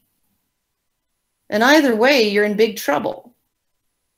And the guy is just supposed to take it. And now if he says to her after 2 years of no sex, I can't live in a sexless marriage, if we can't revive our sex life, if we can't have sex on even a semi-regular basis, 1 or 2 times a week, if that's not in the picture, then I'm going to have to leave you. And that's considered abuse and coercion. Yeah. And if she gives into that, he's considered to have raped her, to have coerced her into sex. But that only goes one way. Like a woman is allowed to withhold sex in a relationship like that and get away with not being considered abusive, which I don't know how she could hold that up. I mean, I think if I said something like that or decided something like that and was going to try to enforce it, I could keep up the pretense for about a week, 2 weeks, and then having thought about it, I would lose my shit. But to decide that, like, if a guy were to decide that, you know, or God, if she becomes so unattractive that he just can't stand the idea of touching her, and even under that circumstance, she stops bathing, anything, you know, to the point where, like, it's abhorrent to him. He doesn't want to be with her anymore if he doesn't provide sex periodically. She can accuse him of abuse. She can go into court and have him treated as the abuser during a divorce, and even for withholding sex and affection. Right, even though that's not supposed to affect property and custody division anymore, because divorce is now pretty much no fault, it will. So that's the divide there. Now that's a situation where you really kind of have to look at individual situations. If you're dealing with somebody who's acting like that in a marriage where they've changed that dramatically, something's wrong, and it's time to look at some form of maybe medical attention. But well, or counseling or something. Well, I just still remember that case from 2010 in France. Well, we're not going to get into that. We're not, Karen. We're not. Where the get into woman that because sued it's her off. ex-partner. Yeah, it's almost 10 o'clock and it's off topic, and we're still getting more live or more super chats. So I'm going to continue on with them. Okay, read them. Yeah, I've got several here. I've got 3 in a row from Chris Stewart. He gave us a total of $30, $10 for each super chat, and I'm just going to read them all. It's continued twice. He says, God, can you imagine what headaches maledom kinksters, especially those who fetishize male supremacy, would like to get really rough, as in bruising, who like to get really rough, as in bruising, have to deal with. It just wouldn't be worth it for the men. And there is literally nothing wrong, or nothing a woman who wants it could do to prove their trustworthiness. This was during the discussion on mandatory prosecution and no drop policies, because all it takes is a noisy neighbor or a bad decision made in the heat of the moment to completely destroy a man's life, no matter how loyal the femme sub usually is. And that is a good point. So you got somebody in a BDSM relationship, and their particular kink leaves marks. And how do you explain that to the cops? No, this isn't abuse, it's a kink. I asked him to do this. These are the tools I bought on my credit card to do this with. How do you stop the cops from prosecuting that? They don't want to go into to court with it necessarily. But if you're in a precinct where they have a mandatory arrest policy, and you're in a district where there is a mandatory prosecution policy and a no drop policy, they're stuck. They're going to have to go into court. The neighbor complains because there's loud noise. The sub is, yelling or whatever, or the dom is yelling or whatever, or there's something went too far, or they noticed bruises or burn marks or whatever, and all of a sudden the relationship is no longer permissible, even though it is completely 100% consensual, because the neighbor doesn't like it. Yeah, that's the situation we're in. And it's the the Supreme Court of Canada will overrule that woman and her consent. And they'll overrule the consent. Now, the only thing that I can advise in a situation like that is a documentation. If you've got a situation like that, if somebody's got a situation like that where they're in a relationship that they could tell their neighbor doesn't approve of their kinks, and their kinks are something that the neighbor could get them in trouble for, even though they're not necessarily acts that should be illegal. Like if your kink involves getting burned, and I know that there are people that have that. Document your everything. Document your consent. Document your purchase of what you use for that. Document everything. And if you have to go into court, be prepared to not be ashamed of your kink, because it's going to become public. It's going to make news, and you're going to have to publicly talk about, I do this because I like it, and it's not somebody else's business, and shame on them for trying to stop me. And that's basically what you got to do. We have Exploding Prinny gave us $5 and says, are the Badgers looking forward to playing with Nintendo brand cardboard? I don't get to play video games that much anymore. I don't know what you're talking about because I haven't read about it, and I don't know if it's a real thing or a meme. Sorry. last video game I played was a game of that. It's like a Monopoly game, only it's Super Mario, and it's like Wall Street kind of stock buying and stuff. I forget what it's called. Yeah, I played it with my kids.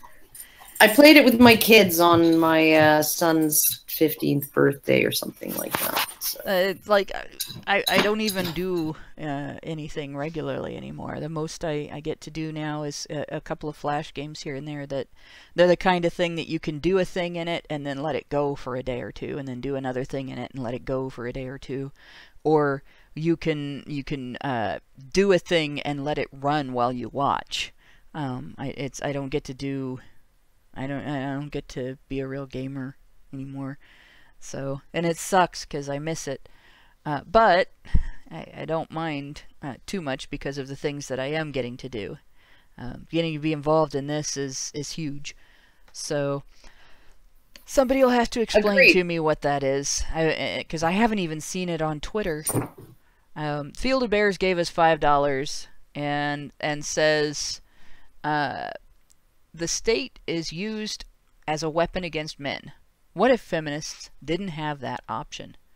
If feminists didn't have that option, our society would be able to advance to the next level.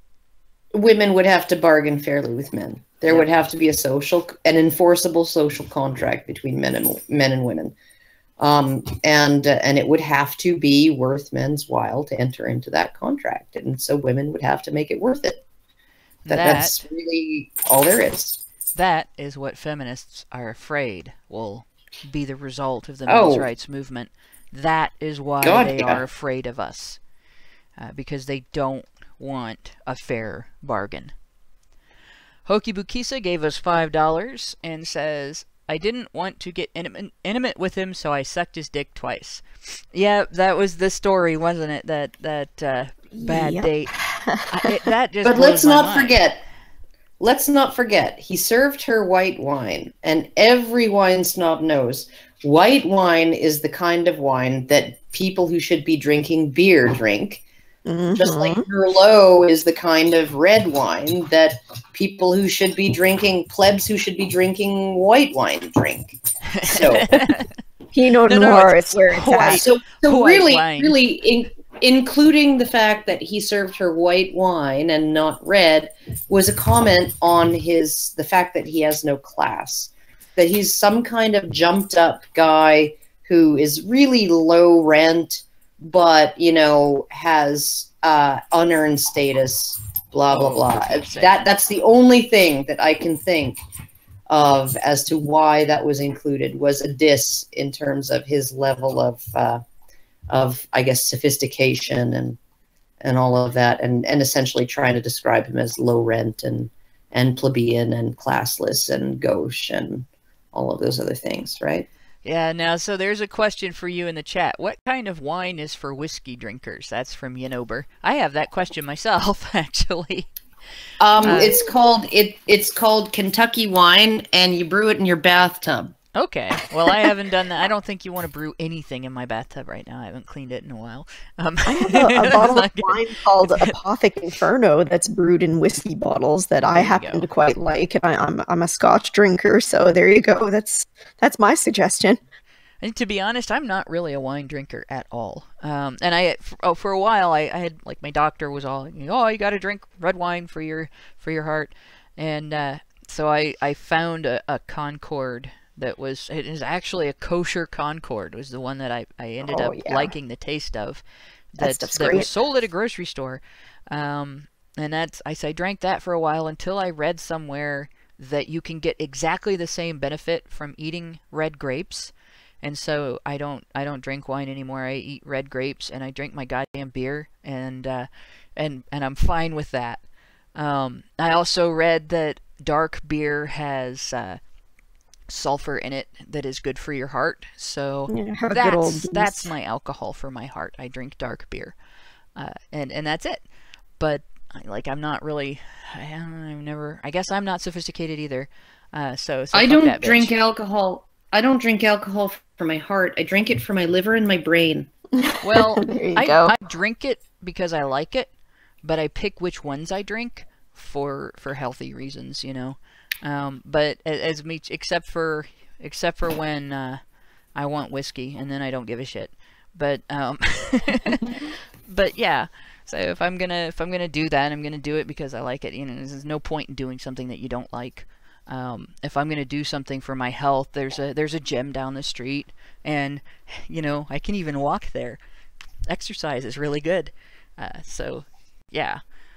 But in any case, I don't know. If I don't like it, I'm not going to drink it. And I don't see why it makes you sophisticated or unsophisticated to drink something because somebody else likes it. It seems to me that the least sophisticated thing you could do is follow the crowd Or and pick say, well, on I'm going to somebody do else. this because everybody else says this is the sophisticated thing to do. And I will develop Yeah, a I'm taste for gonna it because drink- everybody else says this is the... No, fuck you guys. I'm- If I don't I'm- like it, I'm I'm not not- drinking it. I'm not going to drink this because Paul Giamatti in a movie said, "I will not drink more Merlot." Yeah, Yeah. it seems pretty low rent to complain about a glass of wine that somebody else is buying for you. Like, way to be an ungrateful asshole. Yeah, and it strikes Yeah. me personally as pretty dishonest for somebody to present this guy as an unsophisticated piece of shit because he served something that she considers should be a faux pas. Oh, well, it's rape because he's low rent. You know, once again, like that. Well, but The answer to the thing that is too- okay. Get up and leave. Call a And cab. probably- Go Yeah. home. If you don't like the guy, What- don't spend time with him. But don't What's don't re- engage in an activity with him and then turn around later and lie about it and say I know. I was forced, I was coerced, I couldn't act on my own behalf. Poor me. Fuck you. I know. It's so the whole thing is so ridiculous. I mean, particularly in light of the wine, because I'm fixated on the wine for some reason. He took her to an oyster bar, and you would normally pair white wine with seafood, and so his choice of wine was perfectly in keeping with where he was planning to take her for dinner. There you go. So, I mean, but it's like, like I look at it and I think, like I have had all kinds of disappointing sex in my life. A lot of it on brief or casual acquaintance. Okay, I've had sex that didn't lead to what I wanted it to lead to. I've had sex that meant more to me than to him, sex that meant more to him than to me, sex that got awkward, sex that got complicated, sex that that my friends and coworkers found out about, and then they razzed me over it. Sex that I had when I was bored that turned out to be at least as boring as being bored, only a lot more work, right? I even had sex once where the condom broke, and then I ended up in a small, tiny fucking town talking to a nurse that I know while I was getting tested for every STD in the book, explaining that the sex really wasn't worth all this trouble because it was pretty lame. Okay, and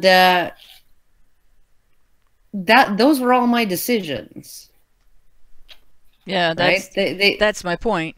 This is one of the most infuriating things about feminism.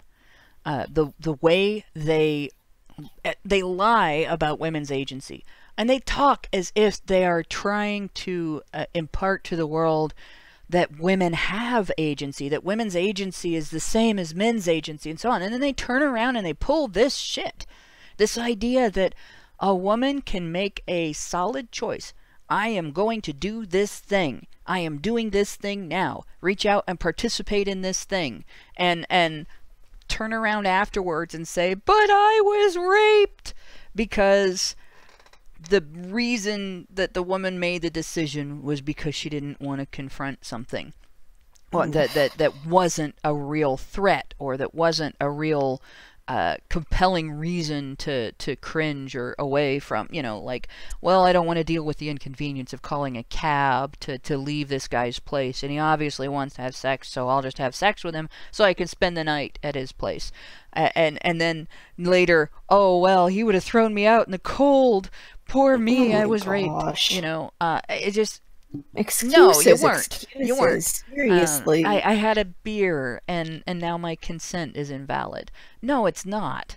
And that's another one. And I'm gonna go off on a tangent about this, because this is something that's bothered me. I've been arguing this particular topic since I had access to the internet. I've been arguing this particular topic online.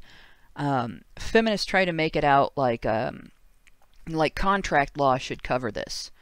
And it really doesn't. And my argument for why contract law doesn't cover drunk sex, the thing that criminalizes signing a contract with a drunk person is not the act of signing the contract when consent was invalid. but the act of attempting to impose it after the consent was withdrawn. That's a condition that can't occur in a circumstance of drunk sex, because once the sex act is over, there's nothing to return or enforce. There's no act of imposing an agreement after the agreement has been withdrawn. There's only a mutual physical action that one party later decides was a mistake due to maybe compromised inhibitions. And taking an action due to compromised inhibitions and later regretting it is exactly like circumstances described in criminal law, not contract law. The act of applying contract law there is more analogous of the situation than as being more analogous of the situation than criminal acts is flawed in its lack of consideration of the reasoning behind the involved laws. You can't treat something in the moment as if it happened later. It's not fact, it's not right, and it's not reason. And it'd be more like, and I hate the way people use drunk driving as their analogy for this. I would say it's more like getting into a drunken brawl. If I walk up and punch you in the face, I have just consented to getting into a fight with you because I hit you in the face. If you hit me in the face and I hit you back, I have just consented to getting into a fight with you because I hit you back. If you hit me in the face and I run away and you come after me and continue to hit me, then you're in a fight with me without me consenting to being in a fight with you. That's it. That's the fact of the matter. That's not contract. That's in the moment. That's how consent works. Okay? You do something to somebody. You have just consented to interacting with that person. And it doesn't matter if you're drunk or sober. And if that person's drunk, you know, it doesn't change anything either. It doesn't change what your consent is. If that person's male and you're female, it doesn't change what your consent is. Drunk sex is not rape. Taking advantage of someone who is actually incapacitated, passed out, they don't know where they are, they can't talk, they can't stand up straight, you know, that's a different story. But for Pete's sake, if you had a beer and you're a little bit tipsy, whether you walk up and kiss someone on the lips or stick your hand down their pants or punch them in the face, you have consented to interaction with them. And whatever you do after that is your choice, your action, your behavior, not somebody else's imposition on you. That's my take on it. So I'm going to go on to the next one. French Honey Badger gave us $5 and says, Murray in Rothbard will give you arguments about how negative rights are so much better for everyone. So that actually does sound like something I should read then. Independent Corex gave us $5 and says, in parentheses, just one parenthesis around the word MGTOW, thanks for all the help. Keep up the good work. We will go back to the hotel for coffee when you come back to the U.S. I'm in the U.S. And I'm in Dayton, Ohio. And then gave the coffee emoji, which I know is a reference to Coffee Gate, to Elevator Gate. But everybody knows that I drink way too much coffee. So anyway, Joey Jojo gave us $2 and says, honestly, I hate that. I wish I had no sex drive. I mean, I don't know what that is in reference to because I don't know at what point this was. I think it was probably when I was talking about the differences between male and female libido. Possibly, quite possibly. Yeah, that makes sense. And unfortunately, that's nature. But Mark D. Atheist gave us $5 and says, Karen is now broke because of the constant astronomical condom bills. True story. I like the fact that he put astronomical in there, considering what you always tell us. Okay, when I was dating, before I met my guy, I used to buy my condoms at Costco. You can get them in a tin of 64 for a very reasonable price. Durex condoms, and it's a tin. It's a tin. It's actually a nice tin that you can put on your nightstand and like keep your passport in and shit when all the condoms are gone. Keep your passport in a condom tin. Yeah, sure, why not? Neat.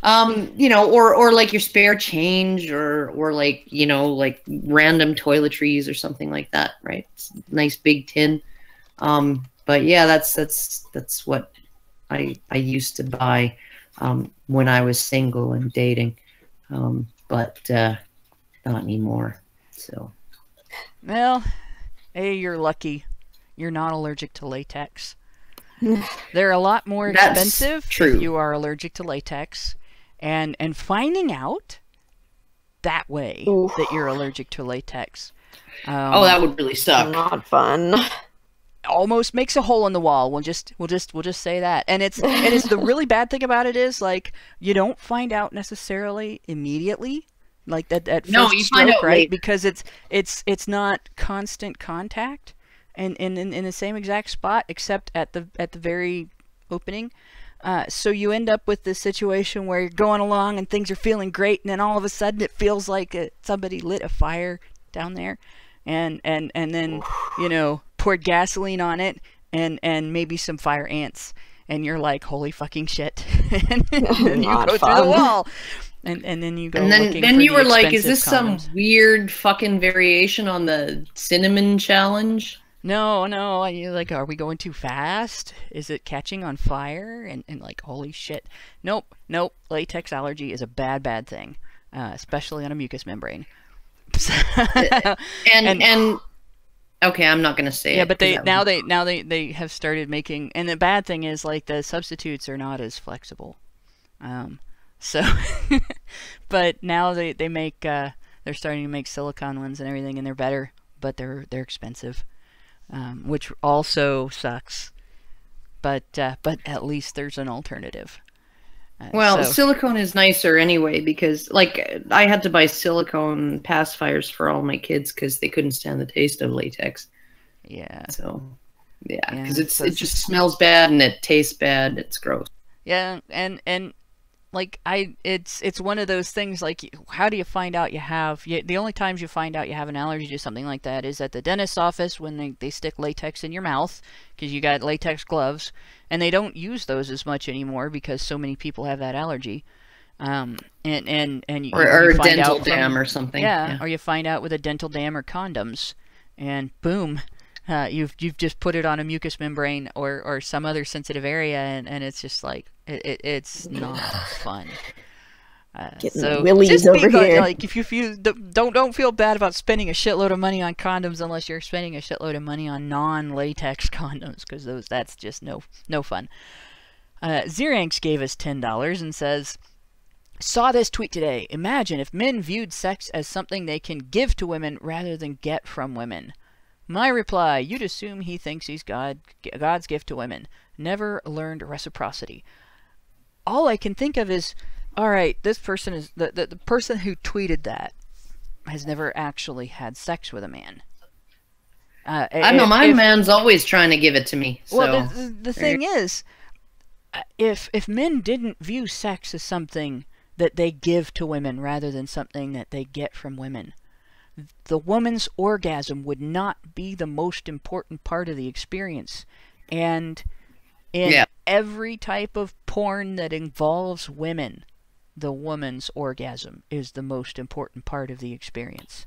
And every relationship that I've been in, that's been that's been a very dominant thing in the sexual aspect of the relationship.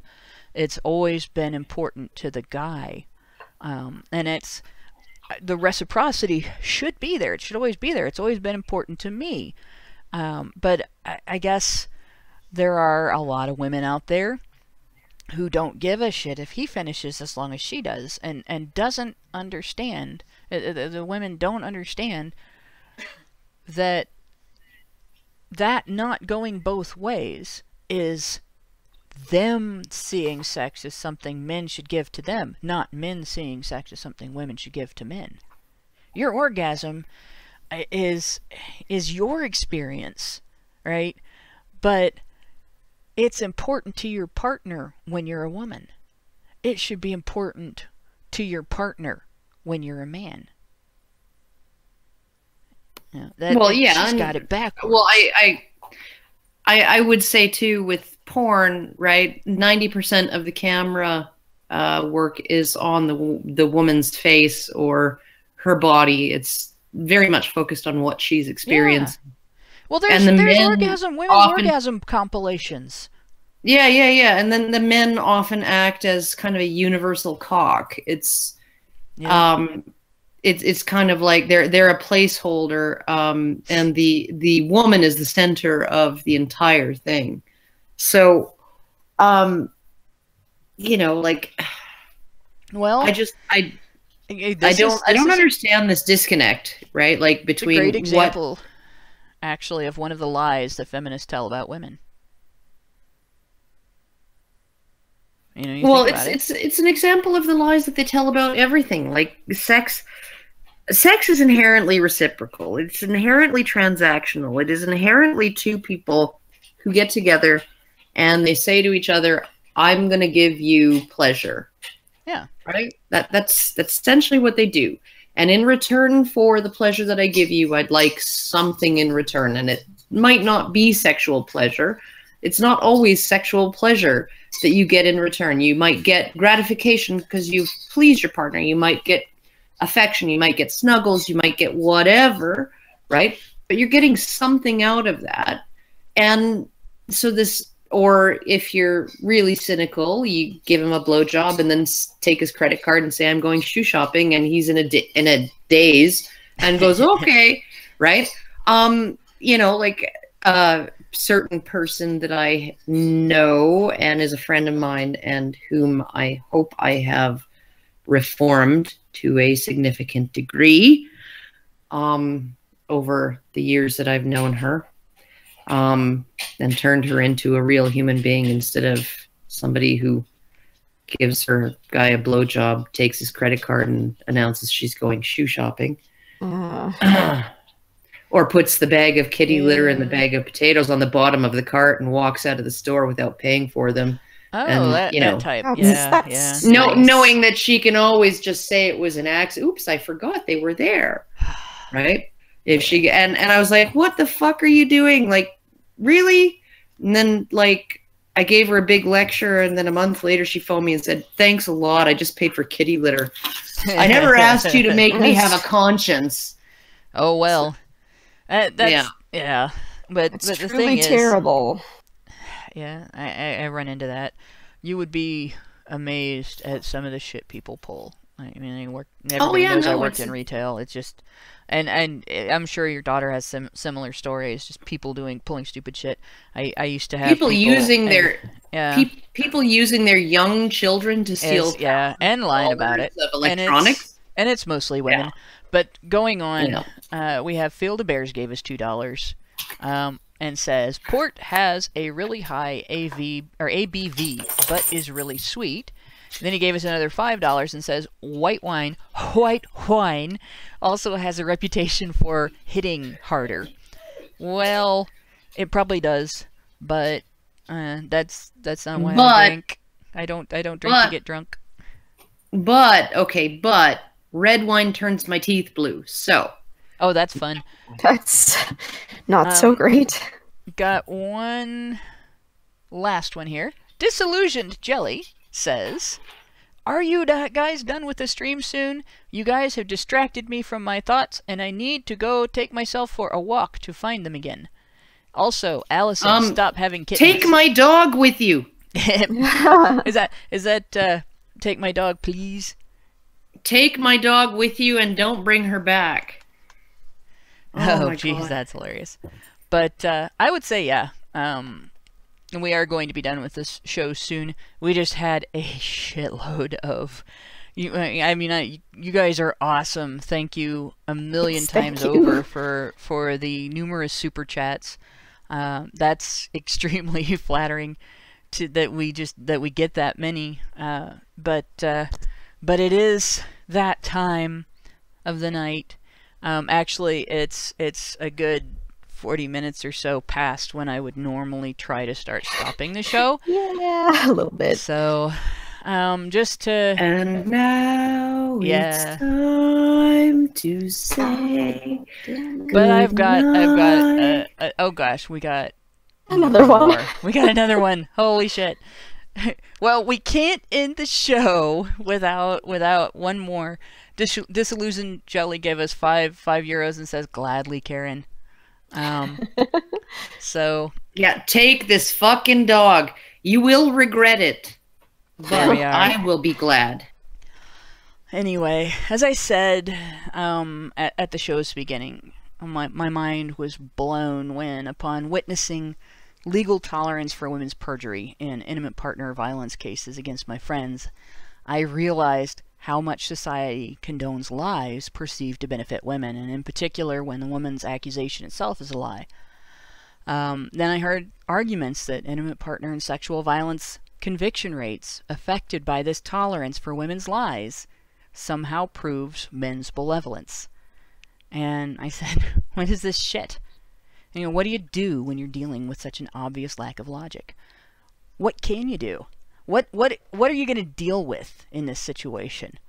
It's and the way I likened it to the massive bullshit. That just, I've been stuck in that bullshit over and over and over again. And every single time, digging my way out each time has gotten easier and easier because of the tools that I've developed over the years.